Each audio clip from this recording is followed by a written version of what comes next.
ನನ್ನ ಮನೆಯಲ್ಲಿ ಒಂದು ಮಂಗಳಮುಖಿ ಮಗು ಜನಿಸಿದಾಗ ನನ್ನ ಪತಿ ಅಮಿತ್, ಇದು ನಿನ್ನ ಯಾವುದೋ ಪಾಪದ ಫಲ, ನಾನು ನಿನಗೆ ವಿಚ್ಛೇದನ ನೀಡುತ್ತೇನೆ. ನೀನು ಈ ಮಗುವನ್ನು ಮನೆಯಿಂದ ಹೊರಗೆ ಹಾಕದಿದ್ದರೆ ಎಂದರು. ನಾನು ಆ ಮುಗ್ಧ ಮಗುವನ್ನು ಶಿವನ ದೇವಸ್ಥಾನದ ಹೊರಗೆ ಬಿಟ್ಟೆ ಮತ್ತು ಪತಿಗೆ ಹೇಳಿದೆ, ನನ್ನ ದೇವರು ಖಂಡಿತವಾಗಿಯೂ ಪವಾಡ ಮಾಡುತ್ತಾನೆ. ಬೆಳಗಾಗುವಷ್ಟರಲ್ಲಿ ಎಲ್ಲವೂ ಸರಿಯಾಗುತ್ತದೆ.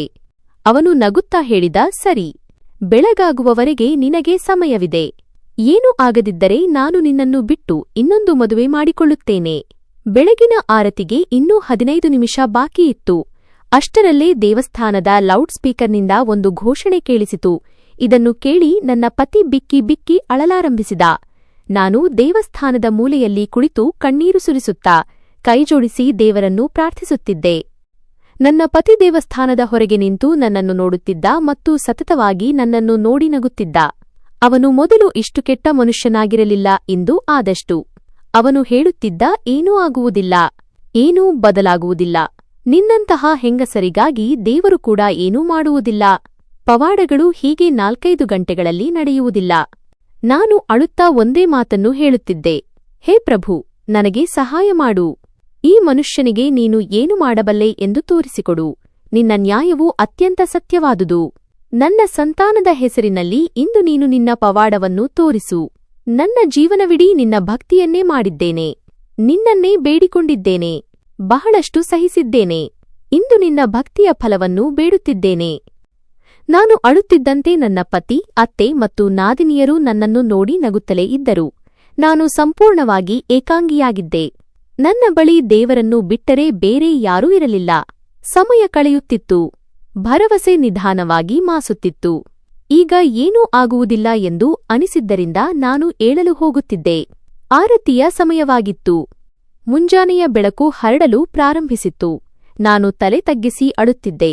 ಆಗಲೇ ದೇವಸ್ಥಾನದಿಂದ ಬಂದ ಒಂದು ಘೋಷಣೆಯು ಎಲ್ಲರ ಕಣ್ಣುಗಳನ್ನು ಅಗಲವಾಗಿಸಿತು. ನನ್ನ ಎದೆಯ ಬಡಿತ ನಿಂತಂತಾಯಿತು ಮತ್ತು ಅಲ್ಲಿ ನಿಂತಿದ್ದ ಎಲ್ಲರ ಮುಖದ ಮೇಲೂ ನೀರವ ಮೌನ ಆವರಿಸಿತು. ನಾನು ಬರಿಗಾರಿನಲ್ಲಿ ದೇವಸ್ಥಾನದ ಕಡೆಗೆ ಓಡುತ್ತಿದ್ದೆ, ಏಕೆಂದರೆ ಅಲ್ಲಿ ಆ ಪವಾಡ ನನಗಾಗಿ ಕಾಯುತ್ತಿತ್ತು. ನನ್ನ ಹೆಸರು ಕಾಮಿನಿ. ನಾನು ನೋಡಲು ತುಂಬಾ ಸುಂದರವಾಗಿದ್ದೆ. ಆದರೆ ನನ್ನ ಅದೃಷ್ಟ ನನ್ನಷ್ಟು ಸುಂದರವಾಗಿರಲಿಲ್ಲ. ಜೀವನವಿಡೀ ನಾನು ಜನರ ದೃಷ್ಟಿಯನ್ನು ಎದುರಿಸಬೇಕಾಯಿತು. ನಾವೇನೋ ನಡೆದಾಡುವ ಪಾಪ ಎಂಬಂತೆ ಜನರು ನಮ್ಮನ್ನು ನೋಡುತ್ತಿದ್ದರು. ನನ್ನನ್ನು ಮತ್ತು ನನ್ನ ತಾಯಿಯನ್ನು ಯಾವಾಗಲೂ ಒಂದೇ ರೀತಿಯ ಕೀಳು ದೃಷ್ಟಿಯಿಂದ ನೋಡಲಾಗುತ್ತಿತ್ತು. ನನ್ನ ಮದುವೆಯ ನಿರ್ಧಾರ ಇಷ್ಟು ಹಠಾತ್ತನೆ ಮತ್ತು ಇಷ್ಟು ನಿಷ್ಠುರವಾಗಿ ಮಾಡಲಾಗುತ್ತದೆ ಎಂದು ನಾನು ಎಂದಿಗೂ ಯೋಚಿರಲಿಲ್ಲ. ಇಂದಿಗೂ ತಾಯಿಯ ಮಾತುಗಳು ನನ್ನ ಕಿವಿಯಲ್ಲಿ ಗುಮ್ಗುಡುತ್ತವೆ. ಅವಳು ಹೇಳುತ್ತಿದ್ದಳು, ತಂದೆಯ ಹೆಸರಿಲ್ಲದೆ ಹುಟ್ಟಿದ ಹೆಣ್ಣು ಮಗುವಿನ ಮೇಲೆ ಪ್ರಪಂಚದಲ್ಲಿ ಯಾರೂ ಕರುಣೆ ತೋರಿಸುವುದಿಲ್ಲ. ನಾನು ಅವರ ಮಗಳಾಗಿದ್ದೆ. ಆದರೆ ಅವರಿಗೆ ನಾನೊಂದು ಹೊರೆಯಾಗಿದ್ದೆ.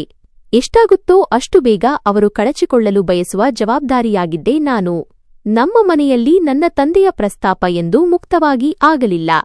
ಅವರು ಯಾರೋ ದೊಡ್ಡ ಮನುಷ್ಯ ಎಂದು ಮಾತ್ರ ತಿಳಿದಿತ್ತು.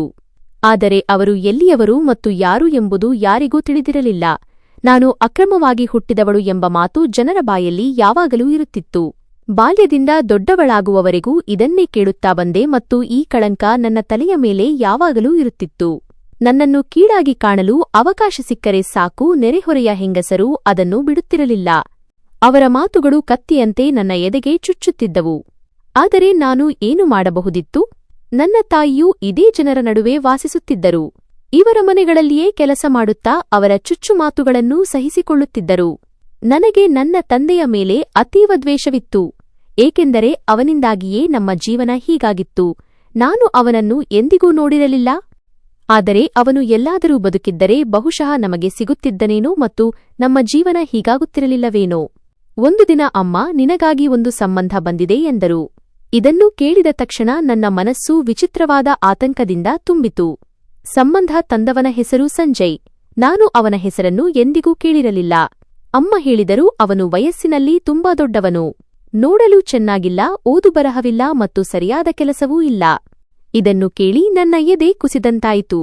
ಅವನಿಗೆ ಈಗಾಗಲೇ 2 ಮದುವೆಗಳಾಗಿದ್ದವು. 2 ಹೆಂಡತಿಯರು ಅವನನ್ನು ಬಿಟ್ಟು ಹೋಗಿದ್ದರು.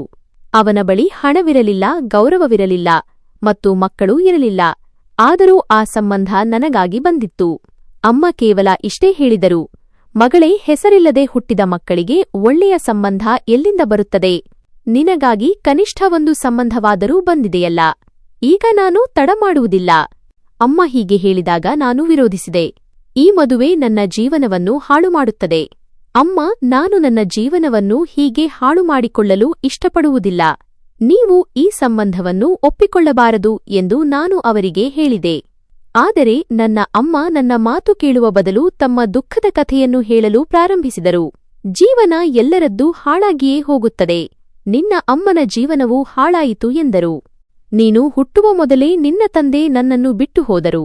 ಈಗ ನಿನ್ನ ಜೀವನವೂ ಹಾಳಾದರೆ ನಾನೇನು ಮಾಡಲಿ ಎಂದು ಅವರು ಹೇಳಿದರು. ಅವರ ಈ ಮಾತುಗಳು ವಿಷದಂತೆ ನನ್ನ ಎದೆಗೆ ಇಳಿದವು. ಅವರ ಮಾತಿನಲ್ಲಿ ಕಹಿ ಇತ್ತು, ಆದರೆ ಅದು ಸತ್ಯದಿಂದ ಕೂಡಿತ್ತು. ಅವರು ಏನು ಮಾಡಬಹುದಿತ್ತು? ಜೀವನ ಅವರೊಂದಿಗೂ ಎಂದು ಒಳ್ಳೆಯದನ್ನು ಮಾಡಿರಲಿಲ್ಲ. ನಾನು ಹುಟ್ಟುವ ಸಮಯದಲ್ಲೇ ನನ್ನ ತಂದೆ ಅವರನ್ನು ಬಿಟ್ಟು ಹೋಗಿದ್ದರು.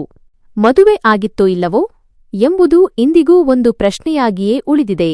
ನನ್ನ ತಾಯಿ ಪ್ರಪಂಚದ ನಾನಾ ರೀತಿಯ ಚುಚ್ಚು ಮಾತುಗಳನ್ನು ಮತ್ತು ನೋವುಗಳನ್ನು ಸಹಿಸಿಕೊಂಡಿದ್ದರು. ಅವರು ಅನಕ್ಷರಸ್ಥ ಮಹಿಳೆಯಾಗಿದ್ದರು. ಜೀವನ ತಮಗೆ ಹೇಗೆ ಅನ್ಯಾಯ ಮಾಡಿತೋ ಹಾಗೆಯೇ ತಮ್ಮ ಮಗಳಿಗೂ ಅನ್ಯಾಯವಾಗುವುದು ಖಚಿತ ಎಂದು ಅವರು ಭಾವಿಸಿದ್ದರು. ತಮಗೆ ಕೆಟ್ಟದಾಗಿದ್ದರೂ ತಮ್ಮ ಮಗಳನ್ನು ಆ ನೋವಿನಿಂದ ಪಾರು ಮಾಡಬಹುದು ಎಂಬುದು ಅವರಿಗೆ ಅರ್ಥವಾಗುತ್ತಿರಲಿಲ್ಲ. ಅವರ ಪ್ರಕಾರ ಎಲ್ಲರಿಗೂ ಕೆಟ್ಟದ್ದೇ ಆಗುತ್ತದೆ, ಹಾಗಾಗಿ ನಿನಗೆ ಅಥವಾ ನನಗೆ ಆದರೆ ಏನು ವ್ಯತ್ಯಾಸ ಎಂಬುದೇ ಸತ್ಯವಾಗಿತ್ತು. ನನ್ನ ತಾಯಿ ತಮ್ಮ ಸಂಪೂರ್ಣ ಜೀವನವನ್ನು ನಮಗಾಗಿ ತ್ಯಾಗ ಮಾಡಿದ್ದರು. ಅವರು ಬೇರೆಯವರ ಮನೆಗಳಲ್ಲಿ ಕೆಲಸ ಮಾಡಿದರು, ಜನರ ಅವಮಾನಗಳನ್ನು ಸಹಿಸಿಕೊಂಡರು ಮತ್ತು ತಮ್ಮ ಪ್ರತಿಯೊಂದು ಉಸಿರನ್ನು ನಮಗಾಗಿಯೇ ಮೀಸಲಿಟ್ಟರು. ಆದರೆ ಈಗ ಅವರು ಸೋತು ಹೋಗಿದ್ದರು. ನನ್ನ ಮದುವೆ ಮಾಡಿ ತಮ್ಮ ಕೊನೆಯ ಜವಾಬ್ದಾರಿಯಿಂದ ಮುಕ್ತರಾಗಲು ಅವರು ಬಯಸಿದ್ದರು. ಅವರಿಗೆ ಇದೊಂದೇ ದಾರಿಯಾಗಿತ್ತು. ಆ ದಾರಿ ನನ್ನನ್ನು ಎಲ್ಲಿಗೆ ಕರೆದೊಯ್ದರೂ ಸರಿ. ನನ್ನ ಮನಸ್ಸಿನಲ್ಲಿ ಸಾವಿರಾರು ಪ್ರಶ್ನೆಗಳಿದ್ದವು, ಆದರೆ ನನ್ನ ಬಳಿ ಯಾವುದೇ ಉತ್ತರವಿರಲಿಲ್ಲ. ನಾನು ನನ್ನ ತಾಯಿಯನ್ನು ಕೇಳಿದೆ, ಅಮ್ಮ, ನೀವು ಎಂದಾದರೂ ನನ್ನ ಬಗ್ಗೆ ಯೋಚಿಸಿದ್ದೀರಾ? ನನ್ನ ಕನಸುಗಳ ಬಗ್ಗೆ, ನನ್ನ ಆಸೆಗಳ ಬಗ್ಗೆ, ನನ್ನ ಜೀವನದ ಬಗ್ಗೆ ಇವೆಲ್ಲವೂ ನಿಮಗೆ ಮುಖ್ಯವಲ್ಲವೇ? ಆದರೆ ಅವರ ಉತ್ತರ ಯಾವಾಗಲೂ ಒಂದೇ ಆಗಿರುತ್ತಿತ್ತು, ಜೀವನ ಕನಸುಗಳಿಂದ ನಡೆಯುವುದಿಲ್ಲ, ವಾಸ್ತವವನ್ನು ಒಪ್ಪಿಕೊಳ್ಳಲೇಬೇಕು. ಕೊನೆಗೆ ನನ್ನ ಮದುವೆ ಸಂಜಯ್ ಜೊತೆ ನಿಶ್ಚಯವಾಯಿತು. ನಾನು ಆ ದಿನವನ್ನು ಎಂದಿಗೂ ಮರೆಯಲಾರೆ. ನನ್ನ ತಾಯಿ ತಮ್ಮ ಜೀವನದ ಅತಿದೊಡ್ಡ ಭಾರವನ್ನು ಇಳಿಸುತ್ತಿದ್ದಾರೆ ಎನ್ನುವಂತೆ ಮದುವೆಯ ತಯಾರಿ ಮಾಡಿದರು. ಅವರು ನನ್ನನ್ನು ತಬ್ಬಿಕೊಂಡಾಗ ಅವರ ಕಣ್ಣಲ್ಲಿ ಪ್ರೀತಿ ಇರಲಿಲ್ಲ, ಕೇವಲ ಒಂದು ವಿಚಿತ್ರವಾದ ಶೂನ್ಯತೆ ಇತ್ತು. ಅವರು ನನಗಾಗಿ ಪ್ರಾರ್ಥಿಸುತ್ತೇನೆ ಎಂದು ಹೇಳುತ್ತಲೇ ಇದ್ದರು, ಆದರೆ ಅವರ ಮಾತುಗಳಲ್ಲಿ ನಿಜವಾದ ನಂಬಿಕೆ ಇರಲಿಲ್ಲ. ಸಂಜಯ್ ನನಗೆ ಒಬ್ಬ ಅಪರಿಚಿತ ವ್ಯಕ್ತಿಯಾಗಿದ್ದವನು ಈಗ ನನ್ನ ಪತಿಯಾಗಿದ್ದನು. ಮದುವೆಯ ದಿನವೂ ಇದೆಲ್ಲವೂ ಒಂದು ವ್ಯಾಪಾರದಂತೆ ಭಾಸವಾಗುತ್ತಿತ್ತು. ಅಲ್ಲಿ ಯಾವುದೇ ಭಾವನೆಗಳಿರಲಿಲ್ಲ. ಅವನ ಕಣ್ಣಲ್ಲಿ ಯಾವುದೇ ಹೊಳಪಿರಲಿಲ್ಲ, ಮಾತಿನಲ್ಲಿ ಆತ್ಮೀಯತೆ ಇರಲಿಲ್ಲ. ಅಮ್ಮ ನನ್ನನ್ನು ಬೀಳ್ಕೊಡುವಾಗ ಕೇವಲ ಇಷ್ಟು ಹೇಳಿದರು, ಮಗಳೇ, ನಿನ್ನ ಜೀವನವನ್ನು ಸುಲಭವಾಗಿಸಿಕೊಳ್ಳಲು ಪ್ರಯತ್ನಿಸು. ಈ ಮಾತುಗಳು ಯಾರೋ ನನ್ನ ಎದೆಯ ಮೇಲೆ ಇನ್ನೊಂದು ಗಾಯ ಮಾಡಿದಂತೆ ಭಾಸವಾಯಿತು. ಸಂಜಯ್ನ ತಾಯಿ ಮತ್ತು ತಂಗಿ, ಅಂದರೆ ನನ್ನ ಅತ್ತೆ ಮತ್ತು ನಾದಿನಿ ಜನರಲ್ಲಿ ಹೇಳುತ್ತಿದ್ದರು, ನಾವು ತುಂಬಾ ಪುಣ್ಯದ ಕೆಲಸ ಮಾಡಿದ್ದೇವೆ. ಮಗನಿಗೆ ಈ ಹುಡುಗಿಯೊಂದಿಗೆ ಮದುವೆ ಮಾಡಿಸಿದ್ದೇವೆ. ಇಲ್ಲದಿದ್ದರೆ ಇವಳು ಕೂಡ ಹಾಳಾಗಿ ಹೋಗುತ್ತಿದ್ದಳು. ಆದರೆ ಅವರ ಮಗನಿಗೆ ಯಾರೂ ಹೆಣ್ಣು ಕೊಡಲು ತಯಾರಿರಲಿಲ್ಲ ಎಂಬುದು ಇಡೀ ಊರಿಗೆ ಗೊತ್ತಿತ್ತು. ಸಾವಿರಾರು ಕಡೆ ತಿರಸ್ಕರಿಸಲ್ಪಟ್ಟ ನಂತರವೇ ಅವರು ನಮ್ಮ ಮನೆಗೆ ಬಂದಿದ್ದರು. ನಾನು ಹೇಗಿದ್ದರೂ ನನ್ನಲ್ಲಿ ಸೌಂದರ್ಯಕ್ಕೇನೂ ಕೊರತೆ ಇರಲಿಲ್ಲ.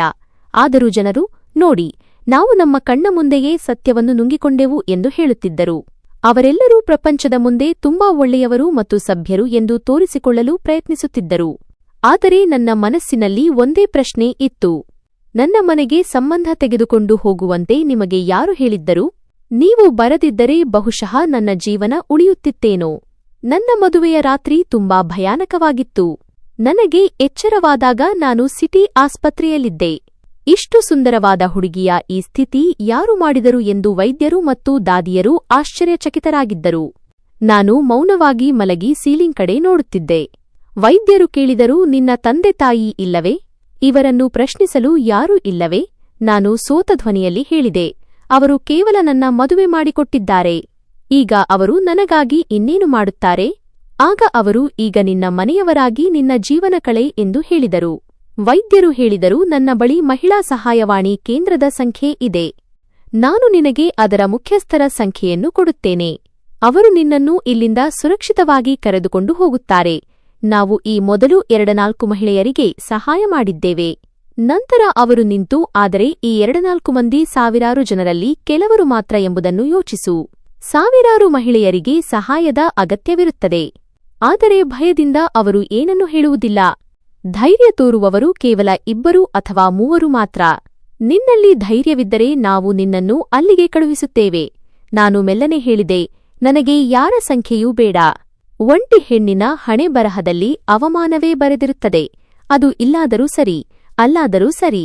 ವೈದ್ಯರು ನಿಟ್ಟುಸಿರು ಬಿಟ್ಟು, ಸರಿ, ನಿನ್ನ ಇಷ್ಟ ಎಂದರು. ನಾನು ಮನೆಗೆ ಮರಳಿದೆ. ಬಂದ ತಕ್ಷಣ ನನ್ನ ಮುಂದೆ ಪಾತ್ರೆಗಳ ರಾಶಿಯನ್ನು ಹಾಕಲಾಯಿತು. ನಾನು ಈಗಷ್ಟೇ ಮದುಮಗಳಾಗಿ ಬಂದಿದ್ದೇನೆ, ಕನಿಷ್ಠ 1 ದಿನವೂ ಆಗಿಲ್ಲ ಎಂದು ಯಾರೂ ಯೋಚಿಸಲಿಲ್ಲ. ನನ್ನನ್ನು ಇಲ್ಲಿಗೆ ಸೊಸೆಯಾಗಿ ಅಲ್ಲ, ಕೆಲಸದಾಕೆಯಾಗಿ ಕರೆತರಲಾಗಿದೆ ಎಂದು ಭಾಸವಾಯಿತು. ಮನೆಯಲ್ಲಿ ಬಹಳಷ್ಟು ಕೆಲಸಗಳಿದ್ದವು. ನಾನು ಬೆಳಿಗ್ಗೆಯಿಂದ ರಾತ್ರಿಯವರೆಗೆ ಕೆಲಸದಲ್ಲಿ ನಿರತಳಾಗಿರುತ್ತಿದ್ದೆ ಮತ್ತು ನನ್ನ ನಾದಿನಿ ಹಾಗೂ ಅತ್ತೆ ಹಾಸಿಗೆಯ ಮೇಲೆ ಕುಳಿತು ವಿಶ್ರಾಂತಿ ಪಡೆಯುತ್ತಿದ್ದರು. ತಿಂಡಿ, ನೀರು, ಊಟ ಎಲ್ಲವನ್ನೂ ನಾನು ಹಾಸಿಗೆಯ ಬಳಿಯೇ ಕೊಡಬೇಕಿತ್ತು. ಇಷ್ಟೆಲ್ಲ ಮಾಡಿದರೂ ಅವರು ಎಂದಿಗೂ ನನ್ನನ್ನು ಹೊಗಳುತ್ತಿರಲಿಲ್ಲ ಎಂಬುದು ಅತ್ಯಂತ ಬೇಸರದ ಸಂಗತಿಯಾಗಿತ್ತು. ನನ್ನ ಪತಿ ಮನೆಗೆ ಬಂದಾಗ ಅವರಿಬ್ಬರೂ, ನಾವು ಬೆಳಿಗ್ಗೆಯಿಂದ ಕೆಲಸ ಮಾಡುತ್ತಿದ್ದೇವೆ, ಈ ರಾಣಿ ಸಾಹೇಬರು ಸುಮ್ಮನೆ ಕುಳಿತಿದ್ದಾರೆ ಎಂದು ಹೇಳುತ್ತಿದ್ದರು. ಮತ್ತು ಆ ಗಂಡಸು, ನನ್ನ ಪತಿ, ಕೆಲವೊಮ್ಮೆ ಕೈ ಎತ್ತಿದರೆ ಇನ್ನು ಕೆಲವೊಮ್ಮೆ ಮಾತಿನಿಂದಲೇ ಗಾಯ ಮಾಡುತ್ತಿದ್ದ. ನೆರೆಹೊರೆಯ ಹೆಂಗಸರು ಕೂಡ ಒಂದು ದಿನ, ಈ ಮನೆಯಿಂದ ಈ ಮೊದಲೇ 2 ಹುಡುಗಿಯರು ಹೀಗೆಯೇ ಓಡಿಹೋಗಿದ್ದಾರೆ. ಇವರು ಯಾರನ್ನೂ ನೆಮ್ಮದಿಯಿಂದ ಬದುಕಲು ಬಿಡುವುದಿಲ್ಲ. ನೀನು ಎಷ್ಟು ದಿನ ಇರುತ್ತೀಯೋ ಗೊತ್ತಿಲ್ಲ ಎಂದರು. ನಾನೇನು ಹೇಳಲಿ? ನನ್ನ ಹಿಂದೆ ಬೆಂಕಿ ಇತ್ತು ಮತ್ತು ಮುಂದೆ ನರಕ ಇತ್ತು. ಹೋದರೆ ಎಲ್ಲಿಗೆ ಹೋಗುವುದು? ಮದುವೆಯ ನಂತರ ನನ್ನ ಜೀವನವು ನಾನು ಯಾವುದಕ್ಕೆ ಹೆದರುತ್ತಿದ್ದೆನೋ ಅದೇ ಆಗಿಹೋಯಿತು. ಸಂಜಯ್, ನನ್ನ ಪತಿ, ಒಬ್ಬ ಕಠಿಣ ಮತ್ತು ಸ್ವಾರ್ಥಿ ಮನುಷ್ಯನಾಗಿದ್ದ. ಜೀವನದ ಪ್ರತಿಯೊಂದು ದಿನವೂ ಭಾರವಾಗಿತ್ತು. ಆದರೆ ನಾನು ನನ್ನ ಅಮ್ಮ ಹೇಳಿದ ಮಾತನ್ನು ನೆನಪಿಸಿಕೊಂಡಿದ್ದೆ. ಜೀವನ ಸುಲಭವಲ್ಲ. ಅದು ನನ್ನ ವಾಸ್ತವವಾಗಿತ್ತು. ಹೆಣ್ಣು ಸಂಪೂರ್ಣವಾಗಿ ಸಿಕ್ಕಿಹಾಕಿಕೊಂಡಾಗ, ಅವಳಿಗೆ ಕೆಟ್ಟ ಪತಿ ಮತ್ತು ಕೆಟ್ಟ ಅತ್ತೆಮನೆ ಸಿಕ್ಕಾಗ, ಅವಳು ಸಾಮಾನ್ಯವಾಗಿ ನನಗೊಂದು ಮಗು ಸಿಗಲಿ ಎಂದು ಬಯಸುತ್ತಾಳೆ. ನನ್ನದೇ ಆದ ಮಗು, ಅದನ್ನು ನಾನು ಪ್ರೀತಿಸಬಹುದು, ಅದರೊಂದಿಗೆ ಆಟವಾಡಬಹುದು ಮತ್ತು ಅದು ನನ್ನ ಆಸರೆಯಾಗಲಿ ಎಂದು ಯೋಚಿಸುತ್ತಾಳೆ. ಆದರೆ ತಾಯಿಯಾಗಬೇಕೆಂದು ಪ್ರಾರ್ಥಿಸಿದ್ದೇ ನನ್ನ ಅತಿದೊಡ್ಡ ತಪ್ಪಾಗಿತ್ತು. ಸಂಜಯ್ನ 2 ಪತ್ನಿಯರಿಂದ ಅವನಿಗೆ ಮಕ್ಕಳಾಗಿರಲಿಲ್ಲ. ಯಾವಾಗಲೂ ನಿರ್ದಯಿ ಮತ್ತು ಕಠಿಣವಾಗಿದ್ದ ಮನುಷ್ಯ ಹಠಾತ್ತನೆ ನನಗಾಗಿ ಮೃದುವಾಗುವಂತಹ ಕ್ಷಣ ನನ್ನ ಜೀವನದಲ್ಲಿ ಬರುತ್ತದೆ ಎಂದು ನಾನು ಊಹಿಸಿರಲಿಲ್ಲ. ನಾನು ತಾಯಿಯಾಗಲಿದ್ದೇನೆ ಎಂದು ವೈದ್ಯರು ಹೇಳಿದಾಗ ನನ್ನ ಮನಸ್ಸಿನಲ್ಲಿ ಸಂತೋಷ ಮತ್ತು ಭಯ ಎರಡೂ ಒಟ್ಟಿಗೆ ಮೂಡಿದವು. ಆದರೆ ನನ್ನ ಪತಿಯ ಮುಖವನ್ನು ನೋಡಿ ನಾನು ಬೆರಗಾದೆ. ಅವನ ಮುಖದಲ್ಲಿ ನಿಜವಾದ ಸಂತೋಷವಿತ್ತು. ವೈದ್ಯರ ಕೋಣೆಯಿಂದ ಹೊರಬಂದ ತಕ್ಷಣ ಅವನು ನನ್ನ ಕೈ ಹಿಡಿದುಕೊಂಡ. ಈ ಕ್ಷಣ ನನಗೆ ಒಂದು ಕನಸಿನಂತಿತ್ತು. ಅವನ ಕೈಗಳಲ್ಲಿ ಮೊದಲ ಬಾರಿಗೆ ಮೃದುತ್ವವಿತ್ತು. ಅವನು ಪ್ರೀತಿಯಿಂದ ನಿಧಾನವಾಗಿ ನಡೆ.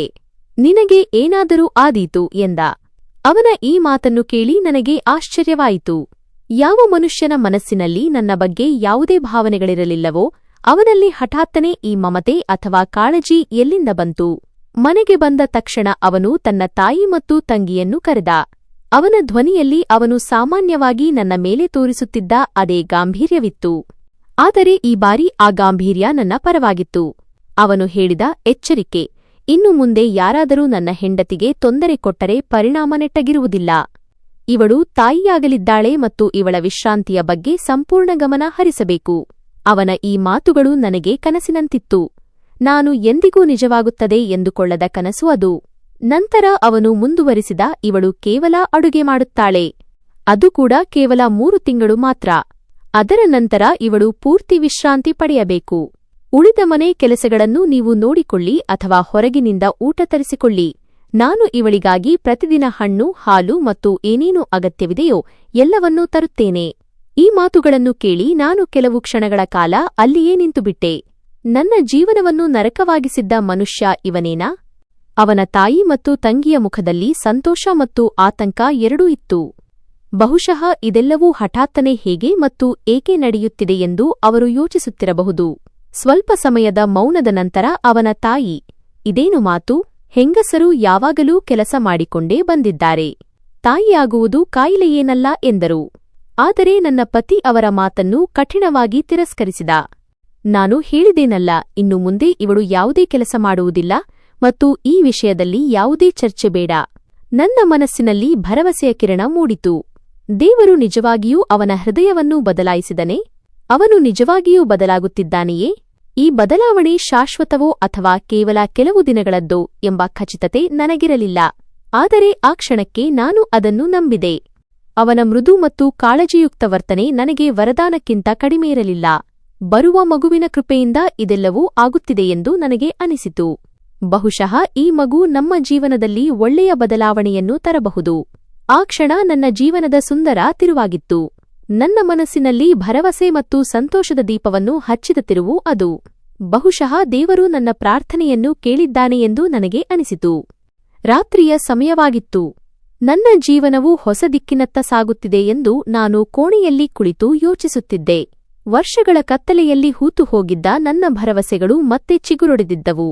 ಪತಿಯ ಬದಲಾದ ವರ್ತನೆಯು ನನ್ನ ಹಣೆಬರಹದಲ್ಲಿ ನೆಮ್ಮದಿ ಬರೆದಿದೆ ಎಂದು ನಂಬುವಂತೆ ಮಾಡಿತ್ತು. ನಾನು ದೇವರಿಗೆ ಧನ್ಯವಾದ ಹೇಳಿದೆ ಮತ್ತು ಮನಸ್ಸಿನಲ್ಲಿ ಹೊಸ ಕನಸುಗಳನ್ನು ಕಾಣಲಾರಂಭಿಸಿದೆ. ಆದರೆ ಈ ಸಂತೋಷ ಬಹಳ ಕಡಿಮೆ ಸಮಯದ್ದಾಗಿತ್ತು. ರಾತ್ರಿ ನಾನು ನೀರು ತರಲು ಕೋಣೆಯಿಂದ ಹೊರಬಂದಾಗ ನನ್ನ ಪತಿಯ ಧ್ವನಿಯನ್ನು ಕೇಳಿದೆ. ಅವನು ತನ್ನ ತಾಯಿ ಮತ್ತು ತಂಗಿಯೊಂದಿಗೆ ಮಾತನಾಡುತ್ತಿದ್ದ. ನಾನು ಬಾಗಿಲ ಹಿಂದೆ ನಿಂತು ಅವರ ಮಾತುಗಳನ್ನು ಕೇಳಲಾರಂಭಿಸಿದೆ. ನಾನು ಕೇಳಿಸಿಕೊಂಡಿದ್ದು ನನ್ನ ಹೃದಯವನ್ನು ಚೂರುಚೂರು ಮಾಡಿತು. ನನ್ನ ನಾದಿನಿ ಕೋಪದಿಂದ, ನೀನು ನಿನ್ನ ಹೆಂಡತಿಯನ್ನು ನಮ್ಮ ತಲೆ ಮೇಲೆ ಕೂರಿಸಿಕೊಂಡಿದ್ದೀಯಾ ಎನ್ನುತ್ತಿದ್ದಳು. ಅವಳು ಈಗ ರಾಣಿಯಂತೆ ತಿರುಗಾಡುತ್ತಿದ್ದಾಳೆ. ಮನೆಯ ಯಾವುದೇ ಕೆಲಸ ಮಾಡುವುದಿಲ್ಲ ಮತ್ತು ನಿನಗೆ ಅವಳನ್ನು ಬಿಟ್ಟರೆ ಬೇರೇನೂ ಕಾಣುವುದಿಲ್ಲ. ಅದಕ್ಕೆ ನನ್ನ ಅತ್ತೆ ಕೂಡ ಕೋಪದಿಂದ, ಹೌದು, ಇದೇನು ಮಾತು? ನೀನು ಅವಳನ್ನು ಇಷ್ಟು ತಲೆ ಮೇಲೆ ಏಕೆ ಏರಿಸಿಕೊಂಡಿದ್ದೀಯಾ? ಅವಳು ನಮ್ಮ ಮೇಲೆ ಹೀಗೆ ದರ್ಪ ತೋರಿಸುತ್ತಾಳೆ ಎಂದು ನಾವು ಅಂದುಕೊಂಡಿರಲಿಲ್ಲ ಎಂದರು. ಇಲ್ಲಿಯವರೆಗೆ ನನ್ನೊಂದಿಗೆ ಬಹಳ ಪ್ರೀತಿಯಿಂದ ವರ್ತಿಸುತ್ತಿದ್ದ ನನ್ನ ಪತಿ ಹಠಾತ್ತನೆ ಬದಲಾದ. ಅವನು ನಗುತ್ತಾ, ನೀವೇಕೆ ಚಿಂತಿಸುತ್ತಿದ್ದೀರಿ? ಇದು ಕೇವಲ 9 ತಿಂಗಳ ವಿಷಯವಷ್ಟೇ. ಮಗು ಹುಟ್ಟಲಿ, ಆಮೇಲೆ ನೋಡೋಣ. ನಾನು ಇವಳಿಗೆ ವಿಚ್ಛೇದನ ನೀಡುತ್ತೇನೆ ಎಂದ. ಅವನ ಈ ಮಾತುಗಳನ್ನು ಕೇಳಿ ನನ್ನ ಹೃದಯ ಬಡಿಯುವುದನ್ನೇ ಮರೆತಂತಾಯಿತು. ಅವನ ಬಾಯಿಂದ ಈ ಮಾತುಗಳನ್ನು ಕೇಳುವುದು ನನ್ನ ಕಾಲ ಕೆಳಗಿನ ಭೂಮಿ ಸರಿದಂತಾಗಿತ್ತು. ನಾನು ಕಲ್ಲಿನ ವಿಗ್ರಹದಂತೆ ಅಲ್ಲಿಯೇ ನಿಂತುಬಿಟ್ಟೆ. ಉಸಿರಾಡಲು ಮರೆತು ಹೋಯಿತು. ನನ್ನ ಅತ್ತೆ, ವಿಚ್ಛೇದನ ನೀಡಿದರೆ ಇನ್ನೊಬ್ಬಾಕೆಯನ್ನು ಎಲ್ಲಿಂದ ತರುತ್ತೀಯಾ? ಇಷ್ಟು ಸುಂದರವಾದ ಹುಡುಗಿ ಸುಲಭವಾಗಿ ಸಿಗುವುದಿಲ್ಲ. ಇವಳು ವಯಸ್ಸಿನಲ್ಲಿ ಚಿಕ್ಕವಳು ಮತ್ತು ಮುಖ್ಯವಾಗಿ ಎಂದು ದೂರು ಹೇಳುವುದಿಲ್ಲ. ನಾವು ಏನೇ ಹೇಳಿದರೂ ಸುಮ್ಮನೆ ಕೇಳಿಸಿಕೊಳ್ಳುತ್ತಾಳೆ ಎಂದರು. ಅದಕ್ಕೆ ನನ್ನ ಪತಿ ನಿರ್ಲಕ್ಷ್ಯದಿಂದ, ಅರೆ, ಯಾರಾದರೂ ಸಿಕ್ಕೇ ಸಿಗುತ್ತಾರೆ. ಈಗ ಇವಳ ಬಗ್ಗೆ ನನ್ನ ಮನಸ್ಸಿನಲ್ಲಿ ಯಾವುದೇ ಭಾವನೆ ಉಳಿದಿಲ್ಲ. ಇವಳಿಂದ ನನಗೆ ಸಾಕು ಎನಿಸಿದೆ ಎಂದು ಹೇಳಿದ. ಸ್ವಲ್ಪ ಹೊತ್ತಿನ ಮೌನದ ನಂತರ ನನ್ನ ಅತ್ತೆ, ಸರಿ, 9 ತಿಂಗಳವರೆಗೆ ಸಹಿಸಿಕೊಳ್ಳೋಣ. ಆದರೆ ಇವಳನ್ನು ಹೆಚ್ಚು ತಲೆ ಮೇಲೆ ಕೂರಿಸಿಕೊಳ್ಳುವ ಅಗತ್ಯವಿಲ್ಲ ಎಂದರು. ನನ್ನ ಪತಿ, ಅರೆ ಬಿಡು, ಅವಳು ಸಂತೋಷವಾಗಿದ್ದರೆ ಮಗು ಆರೋಗ್ಯವಾಗಿರುತ್ತದೆ. ನಮಗೆ ಮಗು ಬೇಕು ಅಷ್ಟೇ, ಇವಳಿಂದ ನಮಗೇನಾಗಬೇಕು ಎಂದ. ನನ್ನ ಅತ್ತೆ ತಲೆ ಅಲ್ಲಾಡಿಸುತ್ತಾ, ಮಗುವಾಗಬೇಕು, ಅದು ಗಂಡು ಮಗುವೇ ಆಗಬೇಕು ಎಂದರು. ಪತಿ ಹೇಳಿದ, ಅರೆ, ಮಗಳಾಗಲಿ ಅಥವಾ ಮಗನಾಗಲಿ ನಾನು ಸಂತೋಷವಾಗಿರುತ್ತೇನೆ. ಆದರೆ ಮಗನಾದರೆ ಇನ್ನೂ ಒಳ್ಳೆಯದು. ಅವರ ಈ ಮಾತುಗಳನ್ನು ಕೇಳಿ ನನ್ನ ಕಣ್ಣಲ್ಲಿ ನೀರು ತುಂಬಿತು. ದಿನವಿಡೀ ಅವನ ಪ್ರೀತಿಯ ಮಾತುಗಳಿಂದ ಹೊಳೆಯುತ್ತಿದ್ದ ನನ್ನ ಹೃದಯದ ಸಂತೋಷ ಒಂದೇ ಕ್ಷಣದಲ್ಲಿ ಆರಿಹೋಯಿತು. ಇದೇನಾ ನನ್ನ ಜೀವನದ ಸತ್ಯ ಎಂದು ನಾನು ಯೋಚಿಸಿದೆ.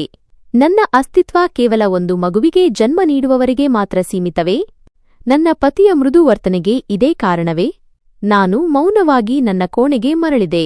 ಮನಸ್ಸಿನಲ್ಲಿ ವಿಚಿತ್ರವಾದ ಗೊಂದಲವಿತ್ತು.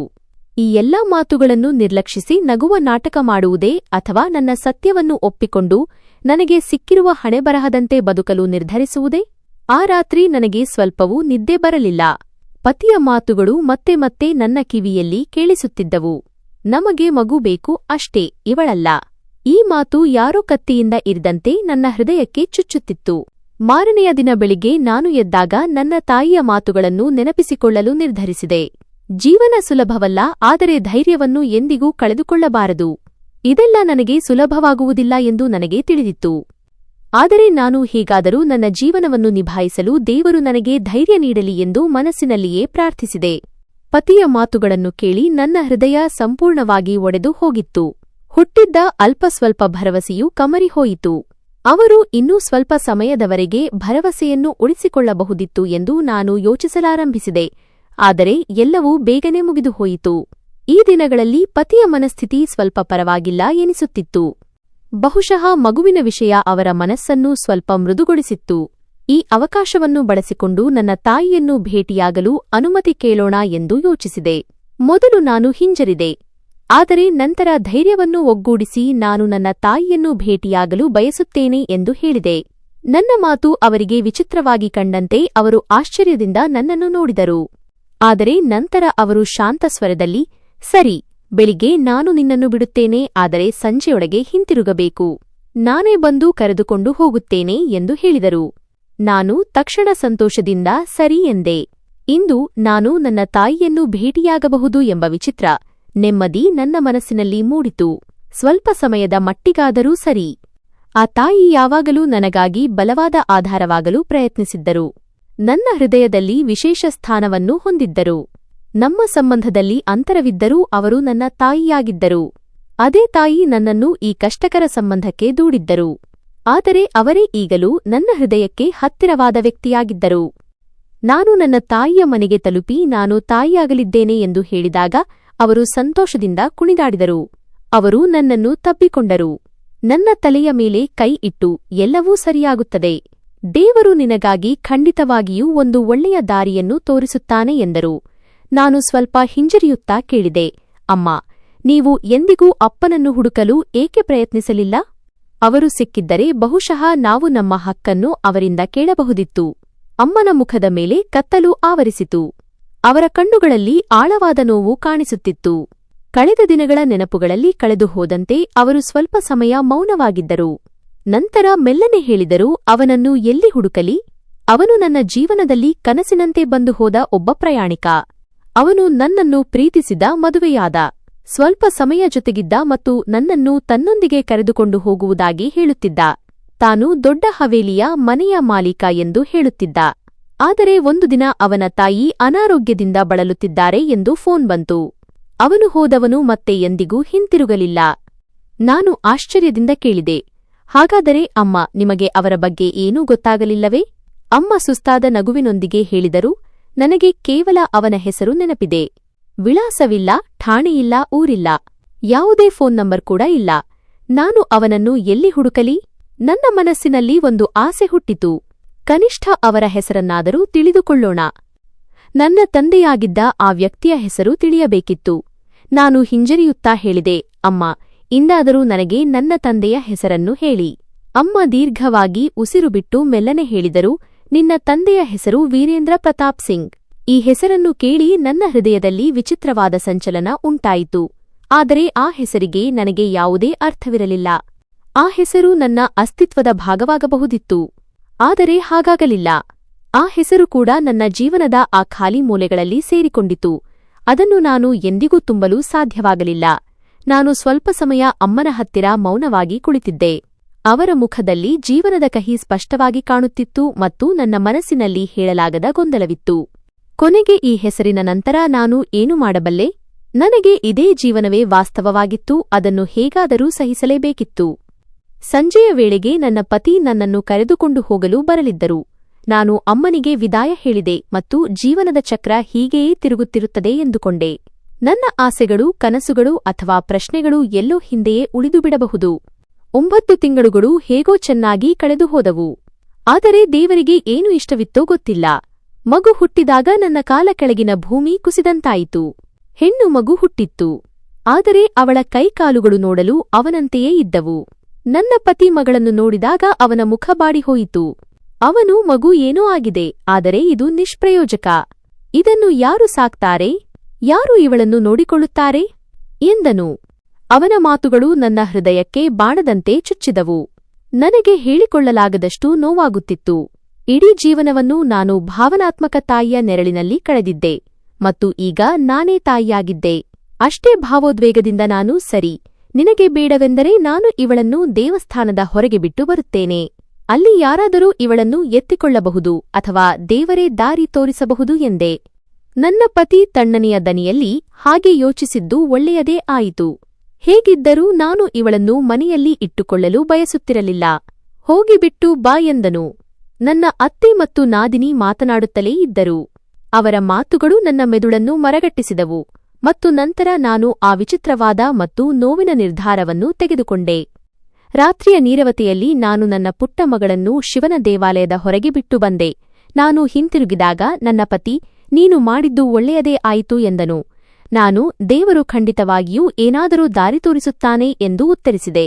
ಅವನು ನಗುತ್ತಾ, ಹೌದಾ, ನಿನಗೆ ನಿನ್ನ ದೇವರ ಮೇಲೆ ಬಹಳ ನಂಬಿಕೆಯಿದೆ. ಸರಿ, ನಿನ್ನ ದೇವರು ಏನು ಪವಾಡ ಮಾಡುತ್ತಾನೆ ಎಂದು ನೋಡೋಣ ಎಂದನು. ಬೆಳಗಿನ ಆರತಿಯವರೆಗೆ ಅವನು ನನಗೆ ಸಮಯ ನೀಡಿದ್ದನು. ಅಷ್ಟರೊಳಗೆ ಯಾವುದೇ ಪವಾಡ ನಡೆಯದಿದ್ದರೆ ನೀನು ಕೂಡ ಈ ಮನೆಯಿಂದ ಹೋಗಬೇಕಾಗುತ್ತದೆ ಎಂದು ಅವನು ಹೇಳಿದನು. ನಾನು ಪೂಜೆಯ ಚಾಪೆಯನ್ನು ಹಾಸಿದೆ. ನನ್ನ ಜೀವನದಲ್ಲಿ ಯಾರಿದ್ದರೂ? ಯಾರೂ ಇಲ್ಲ, ಸಂಗಾತಿಯಿಲ್ಲ, ಸ್ನೇಹಿತರಿಲ್ಲ. ಕೇವಲ ದೇವರು ಮಾತ್ರ ಇದ್ದನು. ನಾನು ಅವನಲ್ಲಿಯೇ ಸಹಾಯ ಬೇಡುತ್ತಿದ್ದೆ. ಪೂಜೆಯಲ್ಲಿ ಕುಳಿತು ಜೋರಾಗಿ ದೇವರನ್ನು ಪ್ರಾರ್ಥಿಸಲು ಪ್ರಾರಂಭಿಸಿದೆ ಮತ್ತು ಮನೆಯವರೆಲ್ಲರೂ ನನ್ನನ್ನು ನೋಡಿ ನಗುತ್ತಿದ್ದರು.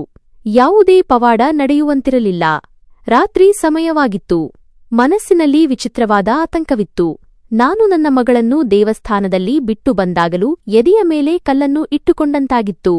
ಆದರೆ ಮನೆಗೆ ಬಂದ ತಕ್ಷಣ ಪತಿಯ ಮಾತುಗಳು ನನ್ನ ಸಂಪೂರ್ಣ ಅಸ್ತಿತ್ವವನ್ನೇ ಮುರಿದು ಹಾಕಿದ್ದವು. ಅವನು, ಒಳ್ಳೆಯದಾಯಿತು, ಇಲ್ಲದಿದ್ದರೆ ನಾನು ಇವಳನ್ನು ಮನೆಯಲ್ಲಿರಲು ಬಿಡುತ್ತಿರಲಿಲ್ಲ. ಈಗ ನಿನ್ನ ದೇವರು ಪವಾಡ ತೋರಿಸುತ್ತಾನೋ ಇಲ್ಲವೋ ನೋಡೋಣ. ಬೆಳಗಿನ ಆರತಿಯವರೆಗೆ ಸಮಯವಿದೆ. ಏನೂ ಆಗದಿದ್ದರೆ ನಿನ್ನನ್ನು ಈ ಮನೆಯಿಂದ ಹೊರಹಾಕಲಾಗುವುದು ಎಂದು ಹೇಳಿದನು. ನನ್ನ ನಾದಿನಿ ಮತ್ತು ಅತ್ತೆ ಕೂಡ ಚುಚ್ಚುಮಾತುಗಳನ್ನು ಆಡುತ್ತಿದ್ದರು. ಅವರಿಬ್ಬರೂ ನಗುತ್ತಿದ್ದರು ಮತ್ತು ನಾನು ಯಾವುದೋ ಮೂರ್ಖ ಹೆಂಗಸು ಎಂಬಂತೆ ನನ್ನನ್ನು ನೋಡುತ್ತಿದ್ದರು. ಅವರ ನಡವಳಿಕೆ ನನ್ನೊಳಗಿನ ಕೊನೆಯ ಭರವಸೆಯನ್ನು ಅಲುಗಾಡಿಸಿತ್ತು. ಆದರೆ ನನ್ನ ಮನಸ್ಸಿನಲ್ಲಿ ಒಂದು ಮಾತು ಸ್ಪಷ್ಟವಾಗಿತ್ತು. ದೇವರಿಗಿಂತ ದೊಡ್ಡವರು ಯಾರೂ ಇಲ್ಲ. ನಾನು ಮತ್ತೆ ಪೂಜೆಯ ಚಾಪೆಯನ್ನು ಹಾಸಿದೆ ಮತ್ತು ನನ್ನ ಪ್ರಭುವಿನ ಮುಂದೆ ನಿಂತೆ. ಕಣ್ಣುಗಳಿಂದ ನೀರು ಹರಿಯುತ್ತಿತ್ತು ಮತ್ತು ತುಟಿಗಳಿಂದ ತಾನಾಗಿಯೇ ಪ್ರಾರ್ಥನೆಗಳು ಹೊರಬರುತ್ತಿದ್ದವು. ಹೇ ಪ್ರಭು, ನಿನಗೆ ಎಲ್ಲವೂ ತಿಳಿದಿದೆ, ನನ್ನ ಅಸಹಾಯಕತೆ ಮತ್ತು ನನ್ನ ಮನಸ್ಸಿನ ಸ್ಥಿತಿ. ಹೇ ದೇವರೇ, ನನ್ನ ಮಗುವಿನ ಮೇಲೆ ಕರುಣೆ ತೋರು, ಅವಳನ್ನು ಉಳಿಸು. ನನ್ನ ದನಿ ಜೋರಾಗಿತ್ತು ಮತ್ತು ಮನೆಯವರು ನನ್ನ ಸ್ಥಿತಿಯನ್ನು ನೋಡಿ ನಗುತ್ತಿದ್ದರು. ಪತಿ, ಚೀರಾಡುವುದರಿಂದ ಅಳುವುದರಿಂದ ಏನೂ ಆಗುವುದಿಲ್ಲ. ದೇವರು ಹೀಗೆ ಪವಾಡ ತೋರಿಸುವುದಿಲ್ಲ ಎಂದನು. ಅತ್ತೆ ವ್ಯಂಗ್ಯವಾಗಿ, ಬಹಳ ದೊಡ್ಡ ಭಕ್ತೆ ಎಂದು ತೋರಿಸಿಕೊಳ್ಳುತ್ತಿದ್ದಾಳೆ. ಇವಳ ದೇವರು ಏನಾದರೂ ಮಾಡುತ್ತಾನೋ ಇಲ್ಲವೋ ನೋಡೋಣ ಎಂದರು. ಆದರೆ ನಾನು ಈಗ ಬೇರೆಯದೇ ಲೋಕದಲ್ಲಿದ್ದೆ. ನನ್ನ ಪ್ರಾರ್ಥನೆಗಳು ನಿಲ್ಲುತ್ತಿರಲಿಲ್ಲ. ಹೃದಯದ ಆಳದಿಂದ ಒಂದೇ ಕೂಗು ಹೊರಬರುತ್ತಿತ್ತು. ನನ್ನ ಮುಗ್ಧ ಮಗಳನ್ನು ಹೇಗಾದರೂ ಉಳಿಸು. ಹೇ ದೇವರೇ! ರಾತ್ರಿಯ ಪ್ರತಿಯೊಂದು ಕ್ಷಣವೂ ನನಗೆ ಪ್ರಳಯದಂತೆ ಭಾಸವಾಗುತ್ತಿತ್ತು. ಬೆಳಗಿನ ಸಮಯ ಹತ್ತಿರವಾಗುತ್ತಿತ್ತು ಮತ್ತು ನನ್ನ ಧೈರ್ಯ ಕುಸಿಯುತ್ತಿತ್ತು. ಮನಸ್ಸಿನಲ್ಲಿ ಭಯವಿತ್ತು. ಯಾವುದೇ ಪವಾಡ ನಡೆಯದಿದ್ದರೆ ಏನಾಗುತ್ತದೆ? ನನ್ನನ್ನು ನಿಜವಾಗಿಯೂ ಈ ಮನೆಯಿಂದ ಹೊರಹಾಕುತ್ತಾರೆಯೇ? ನನ್ನ ಮಗಳು ಶಾಶ್ವತವಾಗಿ ಕತ್ತಲೆಗೆ ಬಲಿಯಾಗುತ್ತಾಳೆಯೇ? ಪತಿಯ ನಗು ಇನ್ನೂ ಕಿವಿಯಲ್ಲಿ ಗುಮಿಗುಡುತ್ತಿತ್ತು. ಅವನು ತನ್ನ ತಾಯಿಯೊಂದಿಗೆ, ಇವಳು ಇನ್ನು ಯಾವುದಕ್ಕೂ ಕೆಲಸಕ್ಕೆ ಬರುವುದಿಲ್ಲ. ನಾಳೆ ಇವಳನ್ನು ಮನೆಯಿಂದ ಹೊರಹಾಕೋಣ. ನನಗಾಗಿ ಸುಂದರವಾದ ಹುಡುಗಿಯನ್ನು ಹುಡುಕಿ. ಇಡೀ ಜಗತ್ತು ಅವಳನ್ನು ನೋಡುವಂತಿರಬೇಕು ಎಂದು ಹೇಳುತ್ತಿದ್ದನು. ನನ್ನ ಅತ್ತೆ ಅವನಿಗೆ ಸಾಥ್ ನೀಡುತ್ತಾ, ನೀನು ಚಿಂತಿಸಬೇಡ, ನಿನಗಾಗಿ ಅಂತಹ ಸೊಸೆಯನ್ನು ತರುತ್ತೇನೆ ಅಂದರೆ ಎಲ್ಲರೂ ಆಶ್ಚರ್ಯಪಟ್ಟು ಹೊಗಳಬೇಕು. ಇವಳು ಹೇಗಿದ್ದರೂ ನಮಗೆ ಕೆಲಸಕ್ಕೆ ಬರುವುದಿಲ್ಲ ಎಂದರು. ಅವರ ಈ ಮಾತುಗಳು ನನ್ನ ಹೃದಯಕ್ಕೆ ಬಾಣದಂತೆ ನಾಟಿದವು. ಆದರೆ ನಾನು ಮೌನವಾಗಿ ನನ್ನ ಪೂಜೆಯ ಚಾಪೆಯ ಮೇಲೆ ಕುಳಿತು ದೇವರಲ್ಲಿ ಅತ್ತು ಪ್ರಾರ್ಥಿಸುತ್ತಿದ್ದೆ. ರಾತ್ರಿಯ ಬಹುತೇಕ ಸಮಯ ಕಳೆದು ಹೋಗಿತ್ತು ಮತ್ತು ಬೆಳಗಾಗುವ ಸಮಯವಾಗಿತ್ತು. ಹೊರಗೆ ಕತ್ತಲೆ ಕಡಿಮೆಯಾಗುತ್ತಿತ್ತು. ಆದರೆ ನನ್ನ ಮನಸ್ಸಿನ ಕತ್ತಲೆ ಆಳವಾಗುತ್ತಿತ್ತು. ನನ್ನ ಪತಿ ಮತ್ತೆ ಟೀಕಿಸುತ್ತಾ, ಏನೂ ಆಗುವುದಿಲ್ಲ, ಹೋಗಿ ನಿನ್ನ ಸಾಮಾನು ಕಟ್ಟಿಕೋ ಎಂದನು. ನಾಳೆ ಬೆಳಿಗ್ಗೆ ನೀನು ಈ ಮನೆಯಿಂದ ಹೋಗುತ್ತೀಯಾ ಎಂದು ಅವನು ಹೇಳಿದನು. ನಾನು ನನ್ನ ಹಣೆಯನ್ನು ನೆಲಕ್ಕೆ ತಾಗಿಸಿ ಪ್ರಾರ್ಥಿಸಿದೆ. ಹೇ ಪ್ರಭು, ಈ ಪ್ರಪಂಚ ಈಗ ನನ್ನದಲ್ಲ. ನೀನೇ ನನಗೆ ಆಧಾರ. ನನ್ನ ಮಗುವಿಗಾಗಿ ಏನಾದರೂ ಮಾಡು. ಯಾವುದಾದರೂ ಪವಾಡ ತೋರಿಸು. ಇದ್ದಕ್ಕಿದ್ದಂತೆ ದೇವಸ್ಥಾನದಿಂದ ಒಂದು ಘೋಷಣೆ ಕೇಳಿಸಿತು. ವೀರೇಂದ್ರ ಪ್ರತಾಪ್ ಸಿಂಗ್ ಎಂಬ ವ್ಯಕ್ತಿಯ ಬಳಿ ಒಂದು ಚಿಕ್ಕ ಮಗುವಿದೆ. ಯಾರಾದರೂ ಈ ಮಗುವನ್ನು ಗುರುತಿಸುತ್ತೀರಾ ಎಂದು ಅವರು ಕೇಳುತ್ತಿದ್ದಾರೆ. ಯಾರಾದರೂ ಗುರುತಿಸಿದರೆ ತಕ್ಷಣ ದೇವಸ್ಥಾನಕ್ಕೆ ಬನ್ನಿ. ಈ ಘೋಷಣೆಯನ್ನು ಕೇಳಿ ನನ್ನ ಉಸಿರು ನಿಂತಂತಾಯಿತು. ಈ ಹೆಸರನ್ನು ಕೇಳಿದ ತಕ್ಷಣ ನನ್ನ ಹೃದಯ ವೇಗವಾಗಿ ಬಡಿದುಕೊಳ್ಳಲಾರಂಭಿಸಿತು. ವೀರೇಂದ್ರ ಪ್ರತಾಪ್ ಸಿಂಗ್ ಇದೇ ಹೆಸರನ್ನು ನನ್ನ ತಾಯಿ ವರ್ಷಗಳ ನಂತರ ನನಗೆ ಹೇಳಿದ್ದರು. ಇದೇ ನನ್ನ ತಂದೆಯ ಹೆಸರಾಗಿತ್ತು. ನನ್ನ ಕಾಲ ಕೆಳಗಿನ ಭೂಮಿ ಕುಸಿದಂತಾಯಿತು. ನನ್ನ ಪತಿ ಮತ್ತು ಅತ್ತೆ ಕೂಡ ಆಶ್ಚರ್ಯದಿಂದ ನನ್ನನ್ನು ನೋಡಲಾರಂಭಿಸಿದರು. ಆದರೆ ನಾನು ಯಾರ ಬಗ್ಗೆಯೂ ಯೋಚಿಸದೆ ಬರಿಗಾಲಿನಲ್ಲಿ ಓಡಲು ಪ್ರಾರಂಭಿಸಿದೆ. ನನ್ನ ಮನಸ್ಸಿನಲ್ಲಿ ಒಂದೇ ವಿಷಯ ಪ್ರತಿಧ್ವನಿಸುತ್ತಿತ್ತು: ನನ್ನ ಮಗಳು ಮತ್ತು ನನ್ನ ತಂದೆ. ರಾತ್ರಿಯಿಡೀ ಸುರಿಸಿದ ಕಣ್ಣೀರಿನ ನಂತರ ದೇವರು ನನಗಾಗಿ ಬಾಗಿಲು ತೆರೆದಂತೆ ಅನ್ನಿಸಿತು. ನನ್ನ ಹೃದಯ ಭಯ ಮತ್ತು ಭರವಸೆಯ ನಡುವೆ ನಡುಗುತ್ತಿತ್ತು. ಆದರೆ ನನ್ನ ಹೆಜ್ಜೆಗಳು ವೇಗವಾಗುತ್ತಿದ್ದವು. ನನ್ನ ಉಸಿರಾಟ ಏರುಪೇರಾಗಿದ್ದರೂ ನಾನು ನಿಲ್ಲಲು ಸಿದ್ಧವಿರಲಿಲ್ಲ. ನಾನು ದೇವಸ್ಥಾನವನ್ನು ತಲುಪಿದಾಗ ಬಾಗಿಲ ಹೊರಗೆ ನಿಂತು ಒಳಗೆ ನೋಡಿದೆ. ಅಲ್ಲಿ ಕರುಣೆ ಮತ್ತು ಪ್ರಕಾಶದಿಂದ ತುಂಬಿದ ಮುಖದ ಒಬ್ಬ ವೃದ್ಧ ವ್ಯಕ್ತಿ ನಿಂತಿದ್ದರು. ಅವರ ಮಡಿಲಲ್ಲಿ ನನ್ನ ಮಗಳಿದ್ದಳು ಮತ್ತು ನಾನು ಅವರನ್ನು ಗುರುತಿಸಿದೆ. ಅವರೇ ನನ್ನ ತಂದೆ. ನನ್ನ ಕಣ್ಣುಗಳಿಂದ ಕಣ್ಣೀರಿನ ಧಾರೆ ಹರಿಯಿತು. ನಾನು ತಡವರಿಸುವ ಹೆಜ್ಜೆಗಳಿಂದ ಅವರ ಹತ್ತಿರ ಹೋದೆ ಮತ್ತು ಜೋರಾಗಿ, ಈ ಮಗುನಂದ ಅಲ್ಪವಿರಾಮ ಮತ್ತು ನೀವು ನನ್ನ ತಂದೆ ಎಂದು ಹೇಳಿದೆ. ದೇವಸ್ಥಾನದಲ್ಲಿದ್ದ ಎಲ್ಲರೂ ನನ್ನನ್ನು ಆಶ್ಚರ್ಯದಿಂದ ನೋಡಲಾರಂಭಿಸಿದರು. ನನ್ನ ತಂದೆ ನನ್ನತ್ತ ನೋಡಿದರು. ಅವರ ಕಣ್ಣುಗಳಲ್ಲಿ ಆಶ್ಚರ್ಯ ಮತ್ತು ವಾತ್ಸಲ್ಯವಿತ್ತು. ಅವರು ನೀನು ನನ್ನ ಮಗಳೇ ಎಂದರು. ನಾನು ಅಳುತ್ತಾ ಅವರ ಹತ್ತಿರ ಹೋಗಿ ಅವರ ಪಾದಗಳಿಗೆ ಬಿದ್ದೆ. ನನ್ನ ತುಟಿಗಳಿಂದ ಕೇವಲ ಇದೇ ಮಾತು ಬಂತು: ಅಪ್ಪ, ನಾನೇ ನಿಮ್ಮ ಮಗಳು. ಅವರು ನನ್ನನ್ನು ಮೇಲೆತ್ತಿದರು. ನನ್ನ ಕಣ್ಣೀರು ಒರೆಸಿ, ನಾನು ನಿನ್ನನ್ನು ತುಂಬಾ ಹುಡುಕಿದೆ, ಆದರೆ ಎಂದಿಗೂ ಸಿಗಲಿಲ್ಲ. ಇಂದು ದೇವರು ನಮ್ಮಿಬ್ಬರನ್ನೂ ಒಂದುಗೂಡಿಸಿದ್ದಾನೆ ಎಂದರು. ಆ ಕ್ಷಣ ನನಗೆ ಪವಾಡಕ್ಕಿಂತ ಕಡಿಮೆಯಿರಲಿಲ್ಲ. ನನ್ನ ಮಗಳು ಈಗ ಅವರ ಕೈಗಳಲ್ಲಿದ್ದಳು ಮತ್ತು ನನ್ನ ಪ್ರಾರ್ಥನೆಗಳು ಪೂರ್ಣಗೊಂಡಿದ್ದವು. ಆದರೆ ನಾನು ನನ್ನ ಮಗಳನ್ನು ಸೂಕ್ಷ್ಮವಾಗಿ ನೋಡಿದಾಗ ನನ್ನ ಕಣ್ಣುಗಳಲ್ಲಿ ಆಶ್ಚರ್ಯವಿತ್ತು. ಅವಳ ಕೈಕಾಲುಗಳು ಈಗ ಸಂಪೂರ್ಣವಾಗಿ ಸರಿಯಾಗಿದ್ದವು. ಅವಳು ಸಂಪೂರ್ಣವಾಗಿ ಆರೋಗ್ಯವಾಗಿದ್ದಳು. ನಾನು ಅವಳನ್ನು ಎದೆಯ ಆಲಂಗಿಸಿಕೊಂಡೆ ಮತ್ತು ದೇವರ ಮುಂದೆ ತಲೆಬಾಗಿ ಧನ್ಯವಾದ ಅರ್ಪಿಸಿದೆ. ನನ್ನ ತಂದೆ ಹೇಳಿದರು, ನಾನು ನಿನ್ನನ್ನು ಮತ್ತು ನಿನ್ನ ತಾಯಿಯನ್ನು ಹುಡುಕಲು ಇಲ್ಲಿಗೆ ಬಂದಿದ್ದೆ. ರಾತ್ರಿಯಾಗಿದ್ದರಿಂದ ದೇವಸ್ಥಾನದಲ್ಲಿಯೇ ರಾತ್ರಿ ಕಳೆಯೋಣ ಮತ್ತು ನನ್ನ ಪಾಪಗಳಿಗೆ ಕ್ಷಮೆ ಕೇಳೋಣ ಎಂದುಕೊಂಡೆ. ಆಗ ನನಗೆ ಈ ಮಗು ಕಂಡಿತು. ಇವಳ ಕುಟುಂಬ ಸಿಗಲಿ ಎಂದು ಇದರ ಬಗ್ಗೆ ಪ್ರಕಟಣೆ ನೀಡೋಣ ಎಂದುಕೊಂಡೆ. ಇವಳನ್ನು ನೋಡಿ ನನಗೆ ನಿನ್ನದೇ ನೆನಪಾಯಿತು. ಇವಳು ನಿನ್ನದೇ ಮಗಳು ಎಂದು ನನಗೇನು ಗೊತ್ತು. ನಾನು ಅವರಿಗೆ ಎಲ್ಲವನ್ನೂ ಹೇಳಿದೆ. ಅಮ್ಮ ಹೇಗೆ ಅನಿವಾರ್ಯವಾಗಿ ನನ್ನ ಮದುವೆ ಮಾಡಿಸಿದರು ಮತ್ತು ಈ ಜನರು ನನ್ನೊಂದಿಗೆ ಹೇಗೆ ನಡೆದುಕೊಂಡರು ಎಂದು ವಿವರಿಸಿದೆ. ನನ್ನ ತಂದೆಯ ಮುಖದಲ್ಲಿ ಕೋಪದ ರೇಖೆಗಳು ಮೂಡಿದವು, ಒಬ್ಬ ಸ್ವಾಭಿಮಾನಿ ಮತ್ತು ವೀರವ್ಯಕ್ತಿಯ ಮುಖದ ಮೇಲೆ ಬರುವಂತೆ.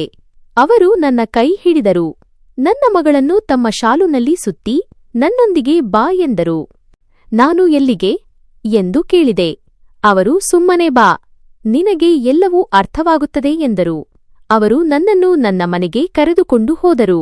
ಅಲ್ಲಿ ನನ್ನ ಪತಿ ಸಂಜಯ್, ಅತ್ತೆ ಮತ್ತು ನಾದಿನಿ ನಾನು ಒಬ್ಬ ಅಪರಿಚಿತ ವ್ಯಕ್ತಿಯೊಂದಿಗೆ ಬಂದಿರುವುದನ್ನು ನೋಡಿ ದಂಗಾದರು ಮತ್ತು ಆ ವ್ಯಕ್ತಿ ನನ್ನ ತಂದೆಯಾಗಿದ್ದರು. ನನ್ನ ಪತಿ ತನ್ನ ಮಗಳನ್ನು ನೋಡುತ್ತಿದ್ದನು. ಅವಳು ಸಂಪೂರ್ಣವಾಗಿ ಆರೋಗ್ಯವಾಗಿದ್ದಳು. ಅವಳು ಕಣ್ಣು ತೆರೆದು ಎಲ್ಲರನ್ನೂ ನೋಡುತ್ತಿದ್ದಳು. ಮಗಳು ಹುಟ್ಟಿದರೆ ನನಗೆ ತುಂಬಾ ಸಂತೋಷವಾಗುತ್ತದೆ ಎಂದು ಅವನು ಹೇಳುವುದನ್ನು ನಾನು ಕೇಳಿದೆ. ಅವನ ಮನಸ್ಸಿನಲ್ಲಿ ಕರುಣೆ ಮೂಡಿ ಅವನು ನನ್ನ ಹತ್ತಿರ ಬರುತ್ತಿದ್ದಂತೆ ನನ್ನ ತಂದೆ ಕೈ ಸನ್ನೆಯಿಂದ ಅವನನ್ನು ತಡೆದರು. ನಾವು ಕಾರಿನಲ್ಲಿ ಬಂದಿದ್ದೆವು. ನನ್ನ ತಂದೆಯ ಜೊತೆ ಅವರ ಇಬ್ಬರು ಅಂಗರಕ್ಷಕರು ಇದ್ದರು. ಅವರು ಸಾಮಾನ್ಯ ವ್ಯಕ್ತಿಯಾಗಿರಲಿಲ್ಲ. ಅವರ ವರ್ತನೆ ಎಲ್ಲರ ಮುಖಗಳಲ್ಲಿ ಆಶ್ಚರ್ಯವನ್ನು ಮೂಡಿಸಿತ್ತು. ನನ್ನ ತಂದೆ ಗುಡುಗುತ್ತಾ ಹೇಳಿದರು, ನನ್ನ ಹೆಸರು ವೀರೇಂದ್ರ ಪ್ರತಾಪ್ ಸಿಂಗ್. ನಮ್ಮ ಕುಟುಂಬ ಉನ್ನತ ಮನೆತನಕ್ಕೆ ಸೇರಿದೆ. ನಾನು ಎಷ್ಟು ಆಸ್ತಿ ಮತ್ತು ಸಂಪತ್ತಿನ ಒಡೆಯನಿದ್ದೇನೆ ಎಂದು ನನಗೆ ಗೊತ್ತಿಲ್ಲ. ಮತ್ತು ನೀನು ನನ್ನ ಮಗಳ ಗಂಡ.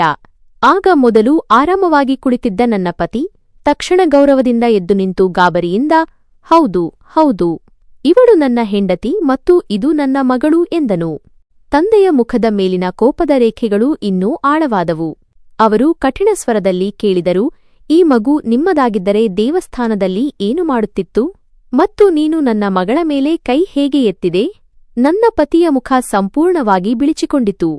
ಅವರು ಏನೂ ಮಾತನಾಡಲಾಗದೆ ಸುಮ್ಮನೆ ನಿಂತರು. ತಂದೆ ತಮ್ಮ ಒಬ್ಬ ಅಂಗರಕ್ಷಕನಿಗೆ ಸನ್ನೆ ಮಾಡಿದರು. ಅವನು ತಕ್ಷಣ ಒಳಗೆ ಬಂದು ಆಯುಧವನ್ನು ಹಿಡಿದು ನನ್ನ ಪತಿಯ ಕಡೆಗೆ ಮುಂದುವರಿದನು. ತಂದೆ ಹೇಳಿದರು, ಈಗಲೇ ಮತ್ತು ಈ ಕ್ಷಣವೇ ನನ್ನ ಮಗಳನ್ನು ಈ ಸಂಬಂಧದಿಂದ ಮುಕ್ತಗೊಳಿಸು. ಇಲ್ಲದಿದ್ದರೆ ನಾನು ನಿನ್ನನ್ನು ಜೀವನದಿಂದಲೇ ಮುಕ್ತಗೊಳಿಸುತ್ತೇನೆ. ಯಾವಾಗಲೂ ತನ್ನನ್ನು ತಾನು ಬಹದ್ದೂರ್ ಎಂದುಕೊಳ್ಳುತ್ತಿದ್ದ ನನ್ನ ಪತಿ ತಕ್ಷಣ ನನ್ನ ತಂದೆಯ ಕಾಲಿಗೆ ಬಿದ್ದು ನಡುಗುವ ದನಿಯಲ್ಲಿ, ಬೇಡ ಸಾಹೇಬರೇ, ನಾನು ಆಣೆ ಮಾಡುತ್ತೇನೆ. ನಿಮ್ಮ ಮಗಳನ್ನು ತುಂಬಾ ಸಂತೋಷವಾಗಿ ನೋಡಿಕೊಳ್ಳುತ್ತೇನೆ ಎಂದನು. ಆಗ ತಂದೆ ತಣ್ಣನೆಯ ಆದರೆ ತೀಕ್ಷ್ಣವಾದ ದನಿಯಲ್ಲಿ, ನೀನು ಯಾರನ್ನು ಸಂತೋಷವಾಗಿಡುತ್ತೀಯಾ? ನಿನ್ನ ಹತ್ತಿರ ಜೀವನವೇ ಎಷ್ಟು ಉಳಿದಿದೆ? ಮುದಿ ಮನುಷ್ಯ, ನೀನು ನನ್ನ ಎಳೆಯ ಮಗಳನ್ನು ಮದುವೆಯಾಗುವ ಧೈರ್ಯ ಹೇಗೆ ಮಾಡಿದೆ ಎಂದು ಹೇಳಿದರು. ನನ್ನ ತಂದೆಯ ದನಿಯಲ್ಲಿ ಎಂತಹ ಕಾಠಿಣ್ಯವಿತ್ತೆಂದರೆ ನನ್ನ ಪತಿಗೆ ಬೆವರು ಇಳಿಯಿತು. ಅವರು ಮತ್ತೊಮ್ಮೆ ಕಠಿಣ ಮಾತುಗಳಲ್ಲಿ ಆದೇಶಿಸಿದರು, ತಕ್ಷಣ ನನ್ನ ಮಗಳಿಗೆ ವಿಚ್ಛೇದನ ನೀಡು, ಇಲ್ಲದಿದ್ದರೆ ನಿನಗೆ ತುಂಬಾ ಕೆಟ್ಟದಾಗುತ್ತದೆ. ಭಯ ಮತ್ತು ಹಿಂಜರಿಕೆಯೊಂದಿಗೆ ನನ್ನ ಪತಿ ಆ ಮಾತುಗಳನ್ನು ಹೇಳಿದರು. ಅವು ನನ್ನ ಜೀವನಕ್ಕೆ ಶಾಪದಂತಿದ್ದವು. ಆದರೆ ವಿಚಿತ್ರವೆಂದರೆ ಆ ಮಾತುಗಳೊಂದಿಗೆ ನನ್ನ ಹೃದಯಕ್ಕೆ ಆಳವಾದ ನೆಮ್ಮದಿ ಸಿಕ್ಕಿತು. ಜೀವನದ ಕೆಟ್ಟ ದಿನಗಳು ಕೊನೆಗೂ ಮುಗಿಯುತ್ತಿವೆ ಎಂದು ಅನ್ನಿಸಿತು. ನನ್ನ ತಂದೆ ನಂತರ ನನ್ನ ಅತ್ತೆ ಮತ್ತು ನಾದಿನಿಯ ಕಡೆಗೆ ನೋಡಿದರು. ಇಬ್ಬರೂ ಮೌನವಾಗಿದ್ದರೂ ತಲೆ ತಗ್ಗಿಸಿ ಕುಳಿತಿದ್ದರು. ಆಗ ತಂದೆ ತಮ್ಮ ಜೇಬಿನಿಂದ ನೋಟಿನ ಕಟ್ಟನ್ನು ತೆಗೆದು ನನ್ನ ಪತಿಯ ಮುಖದ ಮೇಲೆ ಎಸೆದರು. ನನ್ನ ಮಗಳು ನಿನ್ನ ಮನೆಯಲ್ಲಿ ಇದ್ದಿದ್ದಕ್ಕೆ ಇದು ಬೆಲೆ ಎಂದು ಹೇಳಿದರು. ಈಗ ಆತ ಈ ಹಣವನ್ನು ಎಣಿಸಿ ನೋಡುತ್ತಿದ್ದನು. ನಂತರ ಅವರು ನನ್ನ ಕಡೆ ತಿರುಗಿದರು. ಅವರ ಕಣ್ಣುಗಳಲ್ಲಿ ವಾತ್ಸಲ್ಯವಿತ್ತು. ಅವರು ನನ್ನ ತಲೆಯನ್ನು ಸವರುತ್ತಾ, ಮಗಳೇ, ಈ ಮನುಷ್ಯ ನಿನಗೆ ಅರ್ಹನಲ್ಲ. ಇಡೀ ಜಗತ್ತು ನೋಡುವಂತಹ ಅವರನ್ನು ನಾನು ನಿನಗಾಗಿ ಹುಡುಕುತ್ತೇನೆ ಎಂದರು. ನನ್ನ ಕಣ್ಣುಗಳಿಂದ ನೀರು ಹರಿಯುತ್ತಿತ್ತು. ಆದರೆ ಈ ಕಣ್ಣೀರು ನೋವಿನದ್ದಲ್ಲ, ನೆಮ್ಮದಿಯದಾಗಿತ್ತು. ನನ್ನ ಮನಸ್ಸಿನ ಎಲ್ಲಾ ದೂರುಗಳೂ ಕೊನೆಗೊಂಡಿದ್ದವು. ನನ್ನ ತಂದೆ ನನ್ನನ್ನು ತಮ್ಮ ಹತ್ತಿರ ಎಳೆದುಕೊಂಡರು. ನನ್ನ ಮಗಳನ್ನು ಎತ್ತಿಕೊಂಡರು. ನನ್ನ ಕೈ ಹಿಡಿದು ಗರ್ವದಿಂದ ನನ್ನನ್ನು ಆ ಮನೆಯಿಂದ ಹೊರಗೆ ಕರೆದೊಯ್ದರು. ಆ ಕ್ಷಣ ನನ್ನ ಜೀವನದ ಹೊಸ ಆರಂಭವಾಗಿತ್ತು. ದೇವರು ನನ್ನ ಪ್ರಾರ್ಥನೆಗಳನ್ನು ಕೇಳಿಸಿಕೊಂಡಿದ್ದಾನೆ ಮತ್ತು ನನ್ನ ಪರವಾಗಿ ತೀರ್ಪು ನೀಡಿದ್ದಾನೆ ಎಂದು ನನಗೆ ಅನ್ನಿಸಿತು. ನಾವು ನೇರವಾಗಿ ನನ್ನ ತಾಯಿಯ ಮನೆಗೆ ತಲುಪಿದೆವು. ನನ್ನ ಮನಸ್ಸಿನಲ್ಲಿ ಭಯವೂ ಇತ್ತು ಮತ್ತು ಸಂತೋಷವೂ ಇತ್ತು. ಅಮ್ಮ ತಂದೆಯನ್ನು ಕಂಡರೆ ಅವರ ಸ್ಥಿತಿ ಏನಾಗಬಹುದು ಎಂದು ನಾನು ಯೋಚಿಸುತ್ತಿದ್ದೆ. ನಾವು ಬಾಗಿಲಿಗೆ ತಲುಪಿದ ತಕ್ಷಣ ನಾನು ಬಾಗಿಲು ತಟ್ಟಿದೆ. ಬಾಗಿಲು ತೆರೆಯಿತು. ಅಮ್ಮ ಎದುರಿದ್ದರು. ನನ್ನನ್ನು ಮತ್ತು ತಂದೆಯನ್ನು ಒಟ್ಟಿಗೆ ನೋಡಿ ಅವರು ದಂಗಾದರು. ಅವರ ಕಣ್ಣುಗಳಲ್ಲಿ ಆಶ್ಚರ್ಯ ಮತ್ತು ಸಂತೋಷ ಎರಡೂ ಇತ್ತು. ಮರುಕ್ಷಣವೇ ಅವರ ಕಣ್ಣೀರು ನಿಲ್ಲುವ ಹೆಸರೇ ಹೇಳುತ್ತಿರಲಿಲ್ಲ. ಅವರು ಬಿಕ್ಕಿ ಬಿಕ್ಕಿ ಅಳಲಾರಂಭಿಸಿದರು. ತಂದೆ ಮುಂದೆ ಬಂದರು. ಅವರು ಅಮ್ಮನ ಕಣ್ಣೀರು ಒರೆಸಿ, ನಾನು ನಿನ್ನನ್ನು ಎಂದಿಗೂ ಬಿಡಲು ಬಯಸಿರಲಿಲ್ಲ. ಆದರೆ ಪರಿಸ್ಥಿತಿ ನನ್ನನ್ನು ಅನಿವಾರ್ಯವಾಗಿಸಿತ್ತು. ಇಂದು ನಾನು ಶಾಶ್ವತವಾಗಿ ಮರಳಿ ಬಂದಿದ್ದೇನೆ ಎಂದರು. ಅವರಿಬ್ಬರೂ ಆ ರೀತಿ ತಬ್ಬಿಕೊಳ್ಳುವುದನ್ನು ನೋಡಿ ನನ್ನ ಮನಸ್ಸು ತುಂಬಿಬಂತು. ನನ್ನ ಕಣ್ಣುಗಳಿಂದಲೂ ನೀರು ಹರಿಯಿತು. ಆ ದೃಶ್ಯ ಯಾವುದೇ ಕನಸಿಗಿಂತ ಕಡಿಮೆಯಿರಲಿಲ್ಲ. ತಂದೆ ನನ್ನನ್ನು ಮತ್ತು ಅಮ್ಮ ಇಬ್ಬರನ್ನೂ ತಬ್ಬಿಕೊಂಡು, ಈಗ ಕಳೆದ ಸಮಯವನ್ನು ಹಿಂದೆಯೇ ಬಿಟ್ಟುಬಿಡಿ, ನಾವು ಹೊಸ ಜೀವನವನ್ನು ಪ್ರಾರಂಭಿಸೋಣ ಎಂದರು. ಅವರು ನಮ್ಮನ್ನು ಜೈಪುರಕ್ಕೆ ಕರೆದೊಯ್ದರು. ಅಲ್ಲಿ ಅವರದೊಂದು ದೊಡ್ಡ ಹವೇಲಿ ಇತ್ತು. ಅದು ಅರಮನೆಗಿಂತ ಕಡಿಮೆಯಿರಲಿಲ್ಲ. ಅವರ ಮೊದಲ ಹೆಂಡತಿ ತೀರಿಕೊಂಡಿದ್ದರು ಮತ್ತು ಅವರ ಮಕ್ಕಳು ಈಗ ದೊಡ್ಡವರಾಗಿ ಮದುವೆಯಾಗಿದ್ದರು. ತಂದೆ ಹೇಳಿದರು, ನನ್ನನ್ನು ನಿಮ್ಮಿಂದ ದೂರ ಮಾಡಿದವರು ನನ್ನ ಪೋಷಕರು. ಆದರೆ ಈಗ ಅವರು ಈ ಪ್ರಪಂಚದಲ್ಲಿಲ್ಲ. ಈಗ ನೀವು ನನ್ನ ಜೀವನದಲ್ಲಿ ಮತ್ತೆ ಬಂದಿದ್ದೀರಿ ಮತ್ತು ನಾನು ನಿಮ್ಮನ್ನು ಎಂದಿಗೂ ದೂರ ಮಾಡುವುದಿಲ್ಲ. ಹವೇಲಿಗೆ ತಲುಪಿದ ನಂತರ ನಮಗೆ ನಾವು ಕನಸಿನಲ್ಲಿಯೂ ಕಾಣದ ಗೌರವ ಮತ್ತು ಸುಖ ಸಿಕ್ಕಿತು. ನನ್ನ ಮಗಳಿಗಾಗಿ ಪ್ರತ್ಯೇಕವಾಗಿ ಒಬ್ಬ ಆಯಾಳನ್ನು ನೇಮಿಸಲಾಯಿತು. ಅವಳು ಹಗಲು ರಾತ್ರಿ ಮಗುವಿನ ಆರೈಕೆ ಮಾಡುತ್ತಿದ್ದಳು. ನನಗಾಗಿ ವೈದ್ಯರನ್ನು ಕರೆಯಿಸಲಾಯಿತು. ಅವರು ತಪಾಸಣೆಯ ನಂತರ, ನೀವು ತುಂಬಾ ದುರ್ಬಲರಾಗಿದ್ದೀರಿ. ಆದರೆ ಒಳ್ಳೆಯ ಆಹಾರ ಮತ್ತು ವಿಶ್ರಾಂತಿಯಿಂದ ಎಲ್ಲವೂ ಸರಿಯಾಗುತ್ತದೆ ಎಂದರು. ತಂದೆ ನಾವು ಕಲ್ಪನೆಯೂ ಮಾಡದ ಎಲ್ಲವನ್ನೂ ನಮಗೆ ನೀಡಿದರು. ನನ್ನ ಮಗಳಿಗೆ ಹೊಸ ಬಟ್ಟೆಗಳು, ಆಟಿಕೆಗಳು, ತೊಟ್ಟಿಲುಗಳು ಅಷ್ಟೇ ಅಲ್ಲದೆ ಚಿನ್ನದ ಒಡವೆಗಳು ಸಿಕ್ಕವು. ಅಮ್ಮನಿಗೆ ಸುಂದರವಾದ ಬಟ್ಟೆಗಳು ಮತ್ತು ಆಭರಣಗಳನ್ನು ಖರೀದಿಸಲಾಯಿತು. ನನಗಾಗಿಯೂ ಹೊಸ ಬಟ್ಟೆಗಳು ಮತ್ತು ವಿಶ್ರಾಂತಿಯ ಸಂಪೂರ್ಣ ಏರ್ಪಾಡು ಮಾಡಲಾಗಿತ್ತು. ಹವೇಲಿಯ ಊಟದಲ್ಲಿ ಎಂತಹ ಭಕ್ಷ್ಯಗಳನ್ನು ಬಡಿಸಲಾಗುತ್ತಿತ್ತೆಂದರೆ ನಾವು ಆಶ್ಚರ್ಯಚಕಿತರಾಗುತ್ತಿದ್ದೆವು. ಪ್ರತಿದಿನ ರುಚಿಕರವಾದ ಮತ್ತು ಶ್ರೇಷ್ಠವಾದ ಊಟ ಸಿಗುತ್ತಿತ್ತು. ಕೇವಲ ಒಂದು ವಾರದಲ್ಲಿ ನಮ್ಮ ಸ್ಥಿತಿ ಬದಲಾಯಿತು. ದೌರ್ಬಲ್ಯದ ಜಾಗವನ್ನು ಚೈತನ್ಯ ತೆಗೆದುಕೊಂಡಿತು. ತೊಂದರೆಯ ಜಾಗವನ್ನು ನೆಮ್ಮದಿ ಆವರಿಸಿತು. ಜೀವನವು ನಮ್ಮಿಂದ ಕಸಿದುಕೊಂಡಿದ್ದೆಲ್ಲವನ್ನೂ ನಮಗೆ ಹಲವು ಪಟ್ಟು ಹೆಚ್ಚಿಸಿ ಹಿಂತಿರುಗಿಸಿತ್ತು. ನನ್ನ ತಂದೆ ತಮ್ಮ ಪ್ರೀತಿ ಮತ್ತು ಜವಾಬ್ದಾರಿಯಿಂದ ನಮಗೆ ನಿಜವಾಗಿಯೂ ನಮ್ಮದಾಗಿದ್ದ ಗೌರವ ಮತ್ತು ಸ್ನೇಹವನ್ನು ನೀಡಿದರು. ಜೈಪುರಕ್ಕೆ ತಲುಪಿದ ನಂತರ ಅವರು ನಮ್ಮನ್ನು ತಮ್ಮ ಇಡೀ ಕುಟುಂಬಕ್ಕೆ ಪರಿಚಯಿಸಿದರು. ಅಲ್ಲಿ ನನ್ನ ಭೇಟಿ ಅವರ ಸಹೋದರ ಮತ್ತು ಅವರ ಮಕ್ಕಳೊಂದಿಗೆ ಆಯಿತು. ಇದೆಲ್ಲವೂ ನನಗೆ ಸಂಪೂರ್ಣವಾಗಿ ಹೊಸ ಮತ್ತು ಆಹ್ಲಾದಕರ ಅನುಭವವಾಗಿತ್ತು. ನೋವಿನ ಅಧ್ಯಾಯದ ನಂತರ ಜೀವನವು ಮತ್ತೆ ನಗುವುದನ್ನು ಕಲಿತಂತೆ ಆಗಿತ್ತು. ಅಲ್ಲಿ ನನ್ನದೇ ವಯಸ್ಸಿನ ಒಬ್ಬ ಯುವಕನಿದ್ದನು. ಅವನು ರಾಜಕುಮಾರನಂತೆ ಸುಂದರ ಮತ್ತು ಆಕರ್ಷಕವಾಗಿ ಕಾಣುತ್ತಿದ್ದನು. ತಂದೆ ನನ್ನ ಪರಿಚಯ ಮಾಡಿಸುತ್ತಾ, ಇವನು ವಿಶಾಲ್, ಮತ್ತು ನಿನ್ನ ಮದುವೆ ಇವನೊಂದಿಗೆ ಆಗಬೇಕೆಂದು ನಾನು ಬಯಸುತ್ತೇನೆ ಎಂದರು. ಇವನು ನಿನ್ನನ್ನು ಮತ್ತು ನಿನ್ನ ಮಗಳನ್ನು ಮನಃಪೂರ್ವಕವಾಗಿ ಒಪ್ಪಿಕೊಳ್ಳಲು ತಯಾರಿದ್ದಾನೆ. ವಿಶಾಲ್ ನಿಜವಾಗಿಯೂ ತುಂಬಾ ಒಳ್ಳೆಯ ವ್ಯಕ್ತಿಯಾಗಿದ್ದನು. ಒಬ್ಬ ಸಂಪನ್ನ ಮತ್ತು ಜವಾಬ್ದಾರಿಯುತ ಯುವಕ. ಆದರೆ ಈ ಬಾರಿ ನಾನು ಯಾವುದೇ ನಿರ್ಧಾರವನ್ನು ಆತುರದಲ್ಲಿ ತೆಗೆದುಕೊಳ್ಳಲು ಬಯಸುತ್ತಿರಲಿಲ್ಲ. ನಾನು ನನ್ನ ತಂದೆಯ ಬಳಿ ಸ್ವಲ್ಪ ಸಮಯ ಕೇಳಿದೆ ಮತ್ತು ಅವರು ನನ್ನ ಇಚ್ಛೆಯನ್ನು ಗೌರವಿಸಿದರು. ಮುಂದಿನ ಕೆಲವು ದಿನಗಳನ್ನು ನಾವು ಒಬ್ಬರನ್ನೊಬ್ಬರು ಅರ್ಥಮಾಡಿಕೊಳ್ಳುವಲ್ಲಿ ಕಳೆದೆವು ಮತ್ತು ಮಾತುಕತೆಯ ಸಮಯದಲ್ಲಿ ನಾನು ನನ್ನ ಜೀವನದ ಎಲ್ಲಾ ನೋವಿನ ಅನುಭವಗಳನ್ನು ಅವನಿಗೆ ಹೇಳಿದೆ. ಅವನು ನನ್ನೊಂದಿಗೆ ತುಂಬಾ ಪ್ರೀತಿ, ತಿಳುವಳಿಕೆ ಮತ್ತು ಸಂವೇದನೆಯಿಂದ ವರ್ತಿಸುತ್ತಿದ್ದನು. ಒಂದು ದಿನ ಅವನು, ನಿನ್ನ ಮೊದಲ ಪತಿ ನನ್ನ ಎದುರು ಇದ್ದಿದ್ದರೆ ನಾನು ಅವನ ನಡವಳಿಕೆಗೆ ಶಿಕ್ಷೆ ನೀಡುತ್ತಿದ್ದೆ. ನಮ್ಮ ಮನೆಯ ಮಗಳೊಂದಿಗೆ ಅಂತಹ ನಡವಳಿಕೆ ಕ್ಷಮಿಸಲಾಗದ ಅಪರಾಧ. ಆದರೆ ನೀನು ಬಯಸಿದರೆ ನಾನು ಅವನಿಗೆ ಪಾಠ ಕಲಿಸಬಲ್ಲೆ ಎಂದನು. ನಾನು ನಗುತ್ತಾ, ಬೇಡ, ಆಗಿದ್ದು ಆಗಿ ಹೋಯಿತು, ಅದನ್ನು ಮರೆತುಬಿಡಬೇಕು, ನಾವು ನಮ್ಮ ಜೀವನವನ್ನು ಮುಂದುವರಿಸೋಣ ಎಂದೆ. ಇದರ ನಂತರ ವಿಶಾಲ್ ಮತ್ತು ನನ್ನ ನಡುವೆ ಗಾಢವಾದ ಸ್ನೇಹ ಬೆಳೆಯಿತು. ಅವನು ನನ್ನನ್ನು ಮಾತ್ರವಲ್ಲದೆ ನನ್ನ ಮಗಳನ್ನು ಕೂಡ ತುಂಬಾ ಪ್ರೀತಿಸಲು ಪ್ರಾರಂಭಿಸಿದನು. ಅವನು ಅವಳನ್ನು ಎತ್ತಿಕೊಂಡು ಗಂಟೆಗಟ್ಟಲೆ ಆಡುತ್ತಿದ್ದನು ಮತ್ತು ಅವನ ಆ ಚಿಕ್ಕ ಚಿಕ್ಕ ಕ್ಷಣಗಳಿಂದ ನನಗೂ ಅಪಾರ ಸಂತೋಷ ಸಿಗುತ್ತಿತ್ತು. ನನ್ನ ತಂದೆ ನನ್ನ ಮಗಳಿಗೆ ಪ್ರಿಯಾ ಎಂದು ಹೆಸರಿಟ್ಟಿದ್ದರು ಮತ್ತು ಅವಳಿಗಾಗಿ ಸಾಧ್ಯವಿರುವ ಎಲ್ಲಾ ಸೌಲಭ್ಯಗಳನ್ನು ಒದಗಿಸಿದ್ದರು. ಒಂದು ದಿನ ವಿಶಾಲ್ ನನ್ನ ಬಳಿ, ನಾನು ನಿನಗಾಗಿ ಯಾವಾಗಲೂ ಕಾಯುತ್ತೇನೆ. ನೀನು ಯಾವಾಗ ಹೇಳುತ್ತೀಯೋ ನಾವು ಅದೇ ದಿನ ಮದುವೆಯಾಗೋಣ. ನೀನು ಎಷ್ಟೇ ಸಮಯ ತೆಗೆದುಕೊಂಡರೂ ಈ ನಿರ್ಧಾರ ಸಂಪೂರ್ಣವಾಗಿ ನಿನ್ನದೇ ಆಗಿರುತ್ತದೆ ಎಂದನು. ಅವನ ಈ ಮಾತು ನನ್ನ ಹೃದಯವನ್ನು ಆಳವಾಗಿ ಸ್ಪರ್ಶಿಸಿತು ಮತ್ತು ಅವನ ಪ್ರಾಮಾಣಿಕತೆ ಹಾಗೂ ಪ್ರೀತಿ ನಿಧಾನವಾಗಿ ನನ್ನ ಹೃದಯದಲ್ಲಿ ಸ್ಥಾನ ಪಡೆಯಲಾರಂಭಿಸಿತು. ಕೆಲವು ದಿನಗಳ ನಂತರ ನಾನು ನನ್ನ ಹೃದಯದ ಮಾತು ಕೇಳಿ ಹೌದು ಎಂದೆ ಮತ್ತು ನನ್ನ ತಂದೆ ಬಹಳ ವಿಜೃಂಭಣೆಯಿಂದ ನಮ್ಮ ಮದುವೆ ಮಾಡಿಸಿದರು. ಇದು ನನಗೊಂದು ಹೊಸ ಜೀವನದ ಆರಂಭವಾಗಿತ್ತು.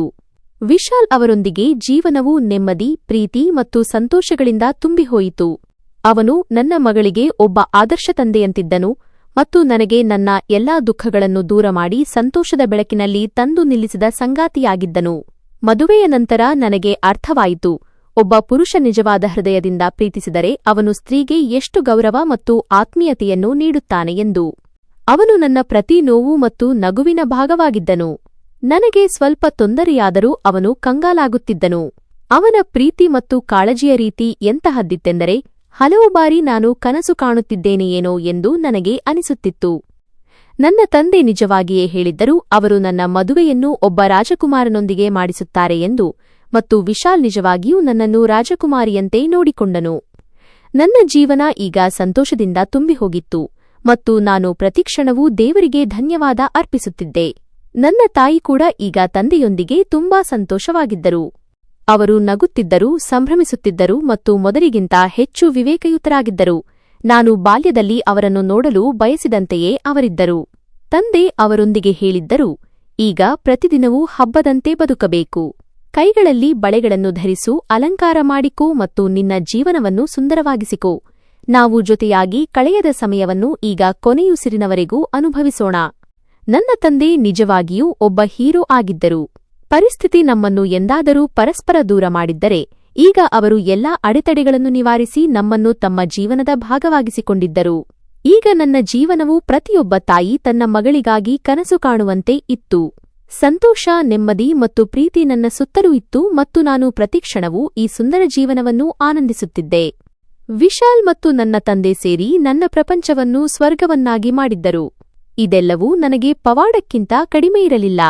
ಜೀವನದಲ್ಲಿ ಪ್ರತಿಯೊಬ್ಬ ಮನುಷ್ಯನೂ ವಿವಿಧ ರೀತಿಯ ಸಮಸ್ಯೆಗಳು ಮತ್ತು ಕಷ್ಟಗಳನ್ನು ಎದುರಿಸಬೇಕಾಗುತ್ತದೆ.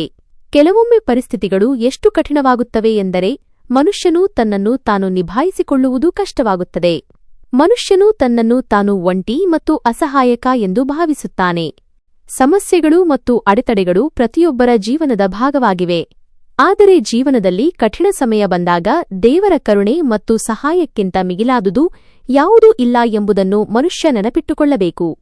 ನಾವು ದೇವರ ಮೇಲೆ ಎಷ್ಟು ನಂಬಿಕೆ ಇಡುತ್ತೇವೆಯೋ ಅಷ್ಟೇ ಅವನು ನಮಗೆ ಸಹಾಯ ಮಾಡುತ್ತಾನೆ ಮತ್ತು ತನ್ನ ದಯೆಯಿಂದ ನಮ್ಮ ದುಃಖಗಳನ್ನು ದೂರ ಮಾಡುತ್ತಾನೆ. ದೇವರೊಂದಿಗಿನ ನಮ್ಮ ಸಂಬಂಧವು ಎಂದಿಗೂ ಮುರಿಯದಂತಹದ್ದಾಗಿದೆ, ಏಕೆಂದರೆ ಯಾರು ದೇವರ ಸಹಾಯವನ್ನು ನಂಬುತ್ತಾರೋ ದೇವರು ಖಂಡಿತವಾಗಿಯೂ ಅವರಿಗೆ ಸಹಾಯ ಮಾಡುತ್ತಾನೆ. ಇದು ಸತ್ಯ. ಪ್ರಪಂಚದ ಆಧಾರಗಳು ಅಸ್ಥಿರವಾಗಿರುತ್ತವೆ. ಮನುಷ್ಯನು ಕೇವಲ ತನ್ನ ಶಕ್ತಿ, ಹಣ ಅಥವಾ ಇತರರ ಮೇಲೆ ಅವಲಂಬಿತನಾಗಿದ್ದರೆ ಸ್ವಲ್ಪ ಸಮಯದ ನಂತರ ಅವನು ಸುಸ್ತಾಗಿ ನಿರಾಶನಾಗುತ್ತಾನೆ, ಏಕೆಂದರೆ ಪ್ರಪಂಚದ ಜನರು ಮತ್ತು ವಸ್ತುಗಳು ಸ್ವಲ್ಪ ಮಟ್ಟಿಗೆ ಮಾತ್ರ ಸಾಥ್ ನೀಡಬಲ್ಲವು. ಆದರೆ ಕೊನೆಗೆ ಮನುಷ್ಯ ಏಕಾಂಗಿಯಾಗಿ ನಡೆಯಬೇಕಾಗುತ್ತದೆ. ಆದರೆ ದೇವರ ಸಹಾಯ ಯಾವಾಗಲೂ ನಮ್ಮೊಂದಿಗೆ ಇರುತ್ತದೆ.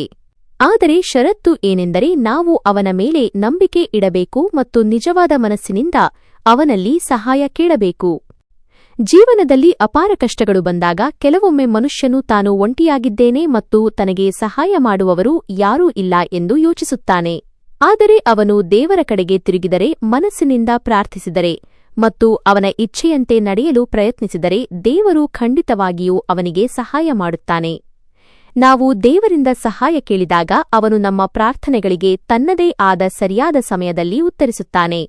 ಅವನ ಸಹಾಯದ ರೀತಿ ನಮ್ಮ ಆಲೋಚನೆಗಿಂತ ಭಿನ್ನವಾಗಿರಬಹುದು, ಆದರೆ ಅವನ ಪ್ರತಿಯೊಂದು ನಿರ್ಧಾರವೂ ನಮ್ಮ ಒಳ್ಳೆಯದಕ್ಕಾಗಿಯೇ ಇರುತ್ತದೆ. ನಾವು ದೇವರನ್ನೇ ನಮ್ಮ ಅತಿದೊಡ್ಡ ಆಧಾರವೆಂದು ಪರಿಗಣಿಸಿದಾಗ ನಮಗೆ ಪ್ರಪಂಚದ ಯಾವುದೇ ವಸ್ತುವಿನ ಕೊರತೆ ಎನಿಸುವುದಿಲ್ಲ, ಏಕೆಂದರೆ ದೇವರ ಕರುಣೆ ಮತ್ತು ಆಶೀರ್ವಾದದಿಂದ ನಾವು ಯಾವುದೇ ಕಷ್ಟವನ್ನು ಎದುರಿಸಬಹುದು. ಅವನು ತನ್ನ ಭಕ್ತರನ್ನು ಎಂದಿಗೂ ಒಂಟಿಯಾಗಿ ಬಿಡುವುದಿಲ್ಲ ಎಂಬುದು ಅವನ ಭರವಸೆ. ಯಾರು ಅವನ ಇಚ್ಛೆಯಂತೆ ಬದುಕಲು ಪ್ರಯತ್ನಿಸುತ್ತಾರೋ ದೇವರು ಅವರ ಪ್ರಾರ್ಥನೆಗಳನ್ನು ಸ್ವೀಕರಿಸುತ್ತಾನೆ ಮತ್ತು ಅವರ ಮೇಲೆ ತನ್ನ ಅನಂತ ಕರುಣೆಯನ್ನು ಸುರಿಸುತ್ತಾನೆ. ನಾವು ದೇವರ ಮಾರ್ಗದಲ್ಲಿ ನಡೆಯಲು ಪ್ರಯತ್ನಿಸಿದಾಗ ಅವರು ನಮಗೆ ಯಶಸ್ಸು ಮತ್ತು ಶಾಂತಿಯ ಕಡೆಗೆ ಕರೆದೊಯ್ಯುವ ದಾರಿಯನ್ನು ತೋರಿಸುತ್ತಾನೆ ಮತ್ತು ನಮ್ಮನ್ನು ಕತ್ತಲೆಯಿಂದ ಹೊರತೆಗೆದು ನೆಮ್ಮದಿಯ ಬೆಳಕಿಗೆ ತಲುಪಿಸುತ್ತಾನೆ. ಯಾರು ಪ್ರಪಂಚದ ಆಧಾರಗಳನ್ನು ನಂಬುತ್ತಾರೆ ಮತ್ತು ದೇವರನ್ನು ಮರೆತುಬಿಡುತ್ತಾರೆ ಅವರು ಯಾವಾಗಲೂ ತಮ್ಮೊಳಗೆ ಆಳವಾದ ಏಕಾಂಗಿತನವನ್ನು ಅನುಭವಿಸುತ್ತಾರೆ, ಏಕೆಂದರೆ ಅಂತಹ ಜನರು ಕಠಿಣ ಪರಿಸ್ಥಿತಿಯಲ್ಲಿದ್ದಾಗ ಅವರಿಗೆ ಎಲ್ಲಿಂದಲೂ ನೆಮ್ಮದಿ ಅಥವಾ ಸಾಂತ್ವನ ಸಿಗುವುದಿಲ್ಲ, ಏಕೆಂದರೆ ಅವರಿಗೆ ದೇವರೊಂದಿಗೆ ಸಂಬಂಧವಿರುವುದಿಲ್ಲ. ಅವರ ಮನಸ್ಸಿನಲ್ಲಿ ದೇವರ ಸಹಾಯದ ಯಾವುದೇ ನಿರೀಕ್ಷೆ ಇರುವುದಿಲ್ಲ ಮತ್ತು ಇದೇ ಕಾರಣದಿಂದ ಅವರು ಯಾವಾಗಲೂ ಖಾಲಿ ಮತ್ತು ಅಪೂರ್ಣ ಎಂದು ಭಾವಿಸುತ್ತಾರೆ. ದೇವರು ತನ್ನ ಭಕ್ತರ ಪ್ರಾರ್ಥನೆಗಳನ್ನು ಖಂಡಿತವಾಗಿಯೂ ಕೇಳುತ್ತಾನೆ ಎಂಬುದು ಅವನ ವಾಗ್ದಾನ. ಆದರೆ ಇದಕ್ಕಾಗಿ ನಾವು ಅವನ ಮೇಲೆ ಸಂಪೂರ್ಣ ನಂಬಿಕೆ ಇಡುವುದು ಮತ್ತು ನಿಜವಾದ ಹೃದಯದಿಂದ ಅವನ ಶರಣಾಗತಿಯಾಗುವುದು ಅವಶ್ಯಕ.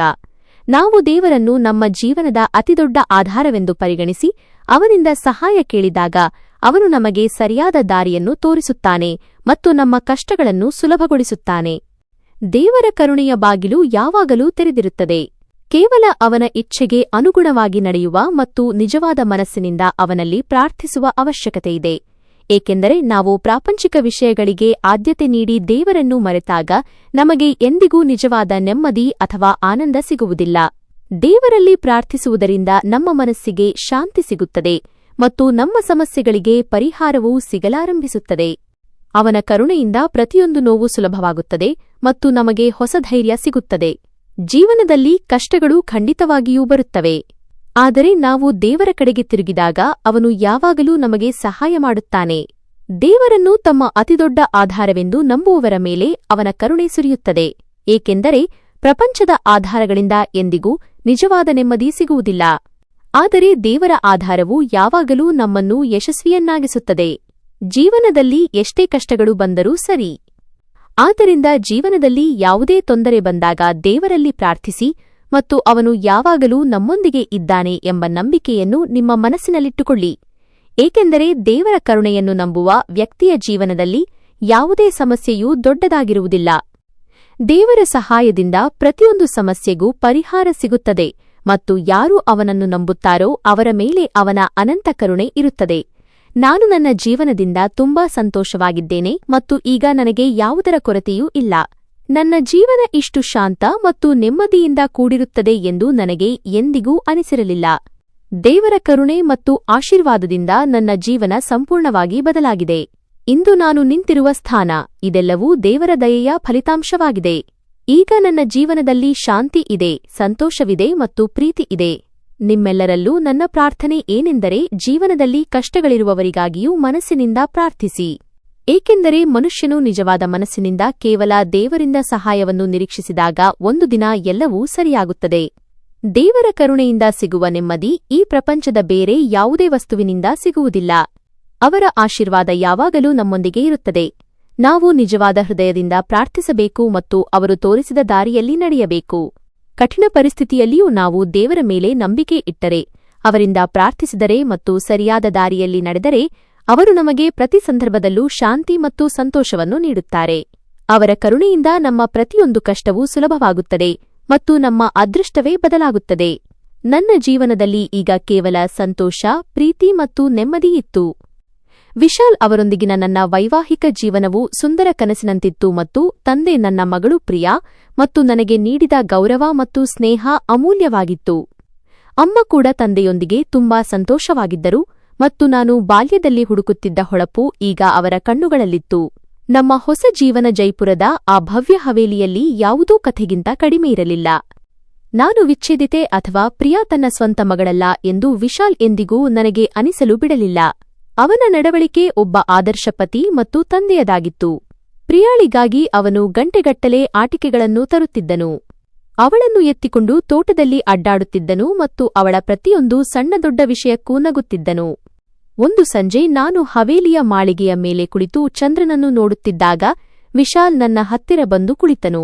ನೀನು ಏಕೆ ಇಷ್ಟು ಮೌನವಾಗಿದ್ದೀಯಾ ಎಂದು ಅವನು ಪ್ರೀತಿಯಿಂದ ಕೇಳಿದನು. ನಾನು ಅವನ ಕೈ ಹಿಡಿದು, ದೇವರು ನನ್ನ ಜೀವನವನ್ನು ಎಷ್ಟು ಸುಂದರವಾಗಿಸಿದ್ದಾನೆ ಎಂದು ನಾನು ಯೋಚಿಸುತ್ತಿದ್ದೇನೆ. ಕೆಲವೊಮ್ಮೆ ಇದೆಲ್ಲವೂ ಮುರಿದು ಹೋಗಬಾರದು ಎಂದು ನನಗೆ ಭಯವಾಗುತ್ತದೆ ಎಂದೆ. ವಿಶಾಲ್ ನನ್ನ ಹಣೆಗೆ ಮುತ್ತಿಟ್ಟು, ಚಿಂತಿಸಬೇಡ ನನ್ನ ರಾಣಿ, ಈಗ ಯಾವುದೇ ದುಃಖ ನಿನ್ನನ್ನು ಮುಟ್ಟಲಾರದು. ನಾನು ಮತ್ತು ತಂದೆ ಯಾವಾಗಲೂ ನಿನ್ನೊಂದಿಗೆ ಇದ್ದೇವೆ. ನಿನ್ನ ಭೂತಕಾಲವು ಈಗ ಕೇವಲ ಕಳೆದುಹೋದ ಅಧ್ಯಾಯವಾಗಿದೆ ಮತ್ತು ನಮ್ಮ ಭವಿಷ್ಯವು ತೆರೆದ ಪುಸ್ತಕವಾಗಿದೆ. ಅದನ್ನು ನಾವು ಸಂತೋಷದಿಂದ ತುಂಬುತ್ತೇವೆ ಎಂದನು. ಅವನ ಮಾತು ನನ್ನ ಮನಸ್ಸಿಗೆ ಆಳವಾದ ನೆಮ್ಮದಿ ನೀಡಿತು. ತಂದೆ ವೀರೇಂದ್ರ ಪ್ರತಾಪ್ ಸಿಂಗ್ ತಮ್ಮ ಜವಾಬ್ದಾರಿಯನ್ನು ಅರಿತಿದ್ದರು. ಅವರು ನನ್ನನ್ನು ಆ ದುಃಖದ ಸಂಬಂಧದಿಂದ ಮುಕ್ತಗೊಳಿಸಿದ್ದು ಮಾತ್ರವಲ್ಲದೆ, ಸಮಾಜದಲ್ಲಿ ನಾನು ಅರ್ಹವಾಗಿದ್ದ ಗೌರವ ಸಿಗುವಂತೆ ನೋಡಿಕೊಂಡರು. ಒಂದು ದಿನ ಅವರು ನನ್ನನ್ನು ಮತ್ತು ವಿಶಾಲ್ ಅವರನ್ನು ತಮ್ಮ ಹತ್ತಿರ ಕರೆದರು. ನೀವಿಬ್ಬರೂ ನನ್ನ ಜೀವನದ ಅತಿದೊಡ್ಡ ಸಂತೋಷ ಎಂದು ಅವರು ವಾತ್ಸಲ್ಯದಿಂದ ಹೇಳಿದರು. ನಾನು ನಿಮಗಾಗಿ ಏನನ್ನೋ ಯೋಚಿಸಿದ್ದೇನೆ. ವಿಶಾಲ್, ನೀನು ನನ್ನ ಜೈಪುರದ ಎಲ್ಲಾ ಆಸ್ತಿ ಮತ್ತು ವ್ಯವಹಾರವನ್ನು ನೋಡಿಕೊಳ್ಳಬೇಕೆಂದು ನಾನು ಬಯಸುತ್ತೇನೆ. ನೀನು ಜವಾಬ್ದಾರಿಯುತ ಮತ್ತು ಸಮರ್ಥ ಯುವಕ ಮತ್ತು ನನ್ನ ಮಗಳು. ಅವರು ನನ್ನ ಕಡೆ ನೋಡಿ, ನೀನು ಈಗ ವಿಶ್ರಮಿಸು ಮತ್ತು ನಿನ್ನ ಈ ಹೊಸ ಜೀವನವನ್ನು ಆನಂದಿಸು ಎಂದರು. ಇದನ್ನು ಕೇಳಿ ನಾವಿಬ್ಬರೂ ದಂಗಾದೆವು. ವಿಶಾಲ್ ವಿನಮ್ರವಾಗಿ, ಅಪ್ಪ, ನಿಮ್ಮ ಮಗಳನ್ನು ಸಂತೋಷವಾಗಿಡಲು ನಾನು ಏನು ಬೇಕಾದರೂ ಮಾಡಬಲ್ಲೆ. ಆದರೆ ಇಷ್ಟು ದೊಡ್ಡ ಜವಾಬ್ದಾರಿ. ತಂದೆ ಕೈ ಬೀಸಿ ಮಾತನ್ನು ತಡೆದರು. ಇದು ಜವಾಬ್ದಾರಿಯಲ್ಲ, ನನ್ನ ಆಶೀರ್ವಾದ. ನಾನು ನಿನ್ನನ್ನು ನನ್ನ ಮಗಳು ಮತ್ತು ಅವಳ ಮಗುವಿಗಾಗಿ ಆಯ್ಕೆ ಮಾಡಿದ್ದೇನೆ. ಈಗ ನಿಮ್ಮಿಬ್ಬರ ಮೇಲೆ ನನಗೆ ಸಂಪೂರ್ಣ ನಂಬಿಕೆ ಇದೆ. ಈ ರೀತಿ ವಿಶಾಲ್ ನನ್ನ ಜೀವನದಲ್ಲಿ ಪ್ರೀತಿಯನ್ನು ತುಂಬಿದ್ದಲ್ಲದೆ, ತಂದೆಯ ವ್ಯವಹಾರದಲ್ಲಿಯೂ ಹೊಸ ಆಯಾಮಗಳನ್ನು ಸೇರಿಸಿದನು. ಕೆಲವೇ ತಿಂಗಳುಗಳಲ್ಲಿ ವಿಶಾಲ್ನ ಪರಿಶ್ರಮ ಮತ್ತು ತಂದೆಯ ಮಾರ್ಗದರ್ಶನದಿಂದ ಅವರ ವ್ಯವಹಾರವು ಹಲವು ಪಟ್ಟು ಹೆಚ್ಚಾಯಿತು. ವರ್ಷಗಳ ಕಾಲ ಒಂಟಿತನದಲ್ಲಿ ಬದುಕುತ್ತಿದ್ದ ನನ್ನ ತಾಯಿ ಈಗ ಜೀವನದ ಪ್ರತಿಕ್ಷಣವನ್ನು ಜೀವಿಸುತ್ತಿದ್ದರು. ತಂದೆ ಅವರಿಗಾಗಿ ಶಾಪಿಂಗ್ಗೆಂದೇ ಒಂದು ಪೂರ್ತಿ ಕೋಣೆಯನ್ನು ಮಾಡಿಸಿದ್ದರು. ಅದರಲ್ಲಿ ವಿವಿಧ ರೀತಿಯ ಬಟ್ಟೆಗಳು, ಸೀರೆಗಳು ಮತ್ತು ಆಭರಣಗಳು ತುಂಬಿದ್ದವು. ಒಂದು ದಿನ ಅಮ್ಮ ನನ್ನ ಕಿವಿಯಲ್ಲಿ ಪಿಸುಗುಟ್ಟಿದರು. ನಿನ್ನ ಅದೃಷ್ಟ ನನಗೆ ನಾನು ಕಳೆದುಕೊಂಡಿದ್ದೆಲ್ಲವನ್ನೂ ನೀಡಿತು. ನಿನ್ನ ತಂದೆಯ ಪ್ರೀತಿ, ಈ ಮನೆ ಮತ್ತು ನಿನ್ನ ಮಗಳ ನಗು. ಈಗ ಜೀವನದಲ್ಲಿ ಇನ್ನೇನು ಬೇಕು? ಅಮ್ಮ ಮತ್ತು ತಂದೆಯ ಜೋಡಿ ಈಗ ಪ್ರೇಮಕಥೆಯಂತೆ ಕಾಣುತ್ತಿತ್ತು. ಇದರಲ್ಲಿ ವರ್ಷಗಳ ಅಗಲಿಕೆಯ ನಂತರ ಅಬಾಧಿತ ಮಿಲನವಾಗಿತ್ತು. ನನ್ನ ಜೀವನದ ಪಯಣ ನೋವಿನಿಂದ ಪ್ರಾರಂಭವಾಗಿ ಪ್ರೀತಿ ಮತ್ತು ಗೌರವದೊಂದಿಗೆ ಕೊನೆಗೊಂಡಿತು. ಜೀವನದಲ್ಲಿ ಅತ್ಯಂತ ಕಠಿಣ ಸಮಯ ಬಂದಾಗ ಮತ್ತು ಎಲ್ಲಾ ಲೌಕಿಕ ಆಧಾರಗಳು ಕಳೆದು ಹೋದಾಗಲೂ ದೇವರ ಆಧಾರ ಯಾವಾಗಲೂ ಇರುತ್ತದೆ ಎಂದು ನಾನು ಅನುಭವಿಸಿದೆ. ಒಂದು ದಿನ ನಾನು ಪ್ರಿಯಾಳನ್ನು ವಿಶಾಲ್ ಮತ್ತು ತಂದೆಯೊಂದಿಗೆ ನಗುತ್ತಾ ಆಡುವುದನ್ನು ನೋಡುತ್ತಿದ್ದಾಗ ನಾನು ಮನಸ್ಸಿನಲ್ಲಿಯೇ ದೇವರಿಗೆ ಧನ್ಯವಾದ ಅರ್ಪಿಸಿದೆ. ವಿಶಾಲ್, ನೀನು ಏನು ಯೋಚಿಸುತ್ತಿದ್ದೀಯಾ? ನಾನು ಕೇಳಿದೆ. ನನ್ನ ಕಥೆಯ ಅಂತ್ಯ ಎಷ್ಟು ಸುಖಮಯವಾಗಿದೆ ಎಂದು. ವಿಶಾಲ್, ಇಲ್ಲ, ಇದು ಅಂತ್ಯವಲ್ಲ, ಇದು ಸಂತೋಷದ ಹೊಸ ಆರಂಭ ಎಂದನು ಮತ್ತು ವಿಶಾಲ್ ಹೇಳಿದ್ದು ಸರಿಯಾಗಿತ್ತು. ನನ್ನ ಜೀವನ ನನಗೆ ಒಂದು ದೊಡ್ಡ ಪಾಠ ಕಲಿಸಿತು. ಜೀವನದಲ್ಲಿ ಎಷ್ಟೇ ಕಠಿಣ ಪರಿಸ್ಥಿತಿಗಳಿದ್ದರೂ ಎಂದಿಗೂ ಧೈರ್ಯ ಕಳೆದುಕೊಳ್ಳಬೇಡಿ. ಮನುಷ್ಯನು ನಿಜವಾದ ಮನಸ್ಸಿನಿಂದ ದೇವರನ್ನು ನಂಬಿದಾಗ ಮತ್ತು ಸರಿಯಾದ ದಾರಿಯಲ್ಲಿ ನಡೆಯಲು ಪ್ರಯತ್ನಿಸಿದಾಗ ದೇವರು ತನ್ನ ಕರುಣೆಯಿಂದ ಅವನಿಗೆ ಎಂತಹ ದಾರಿಯನ್ನು ತೋರಿಸುತ್ತಾನೆ ಎಂದರೆ ಅದು ಎಲ್ಲಾ ದುಃಖಗಳನ್ನು ದೂರ ಮಾಡಿ ಗೌರವ, ಶಾಂತಿ ಮತ್ತು ನಿಜವಾದ ಪ್ರೀತಿಯಿಂದ ತುಂಬುತ್ತದೆ. ಪ್ರಪಂಚದ ಆಧಾರಗಳು ತಾತ್ಕಾಲಿಕವಾಗಿರಬಹುದು, ಆದರೆ ದೇವರ ಆಧಾರ ಮತ್ತು ನಿಜವಾದ ಸಂಬಂಧಗಳು ಯಾವಾಗಲೂ ಅಚಲವಾಗಿರುತ್ತವೆ. ನಿಮ್ಮ ಹಣೆಬರಹವನ್ನು ಬದಲಾಯಿಸುವ ಶಕ್ತಿ ನೀವು ನಿಮ್ಮಲ್ಲಿ ಮತ್ತು ಪರಮಾತ್ಮನಲ್ಲಿ ಇಡುವ ನಂಬಿಕೆಯಲ್ಲಿದೆ. ಸ್ನೇಹಿತರೆ, ಈ ಕಥೆ ಸಂಪೂರ್ಣವಾಗಿ ಕಾಲ್ಪನಿಕವಾಗಿದೆ. ಇದರ ಉದ್ದೇಶ ಯಾವುದೇ ವ್ಯಕ್ತಿ, ಸಂಸ್ಥೆ ಅಥವಾ ಸಮಾಜದ ಭಾವನೆಗಳಿಗೆ ಧಕ್ಕೆ ತರುವುದಲ್ಲ. ಇದರಲ್ಲಿ ತೋರಿಸಲಾದ ಪಾತ್ರಗಳು, ಘಟನೆಗಳು ಮತ್ತು ಸನ್ನಿವೇಶಗಳು ಕೇವಲ ಸಾಮಾಜಿಕ ಸಂದೇಶ ನೀಡಲು ಮಾತ್ರ. ಇದರಿಂದ ಜನರು ಸುಳ್ಳು ಆರೋಪಗಳು ಮತ್ತು ತಪ್ಪು ತಿಳುವಳಿಕೆಗಳು ಯಾರೊಬ್ಬರ ಜೀವನವನ್ನು ಹಾಳು ಮಾಡಬಲ್ಲವು ಎಂಬುದನ್ನು ಅರ್ಥಮಾಡಿಕೊಳ್ಳಬಹುದು. ದಯವಿಟ್ಟು ಈ ಕಥೆಯನ್ನು ಒಂದು ಸಾಮಾಜಿಕ ಮತ್ತು ಭಾವನಾತ್ಮಕ ಪಾಠವಾಗಿ ನೋಡಿ. ಹಾಗಾದರೆ ಸ್ನೇಹಿತರೆ, ನಮ್ಮ ಇಂದಿನ ಈ ಕಥೆ ನಿಮಗೆ ಹೇಗೆ ಅನ್ನಿಸಿತು ಎಂದು ಕಾಮೆಂಟ್ ಮಾಡಿ ಖಂಡಿತ ತಿಳಿಸಿ. ಇಂತಹದೇ ಕಥೆಗಳನ್ನು ಕೇಳಲು ನಮ್ಮ ಚಾನೆಲ್ ಅನ್ನು ಸಬ್ಸ್ಕ್ರೈಬ್ ಮಾಡಿ ಮತ್ತು ನಮ್ಮ ಈ ಕಥೆಗೆ ಒಂದು ಲೈಕ್ ಕೂಡ ಕೊಡಿ. ಜೊತೆಗೆ ಶೇರ್ ಕೂಡ ಮಾಡಿ. ಮತ್ತು ಹೌದು ಸ್ನೇಹಿತರೆ, ನೀವು ಈ ಕಥೆಯನ್ನು ಯಾವ ಊರಿನಿಂದ ಕೇಳುತ್ತಿದ್ದೀರಿ? ಅದನ್ನು ಕಾಮೆಂಟ್ ಮಾಡಿ ನಿಮ್ಮ ಊರಿನ ಹೆಸರನ್ನು ಖಂಡಿತ ತಿಳಿಸಿ. ಧನ್ಯವಾದಗಳು.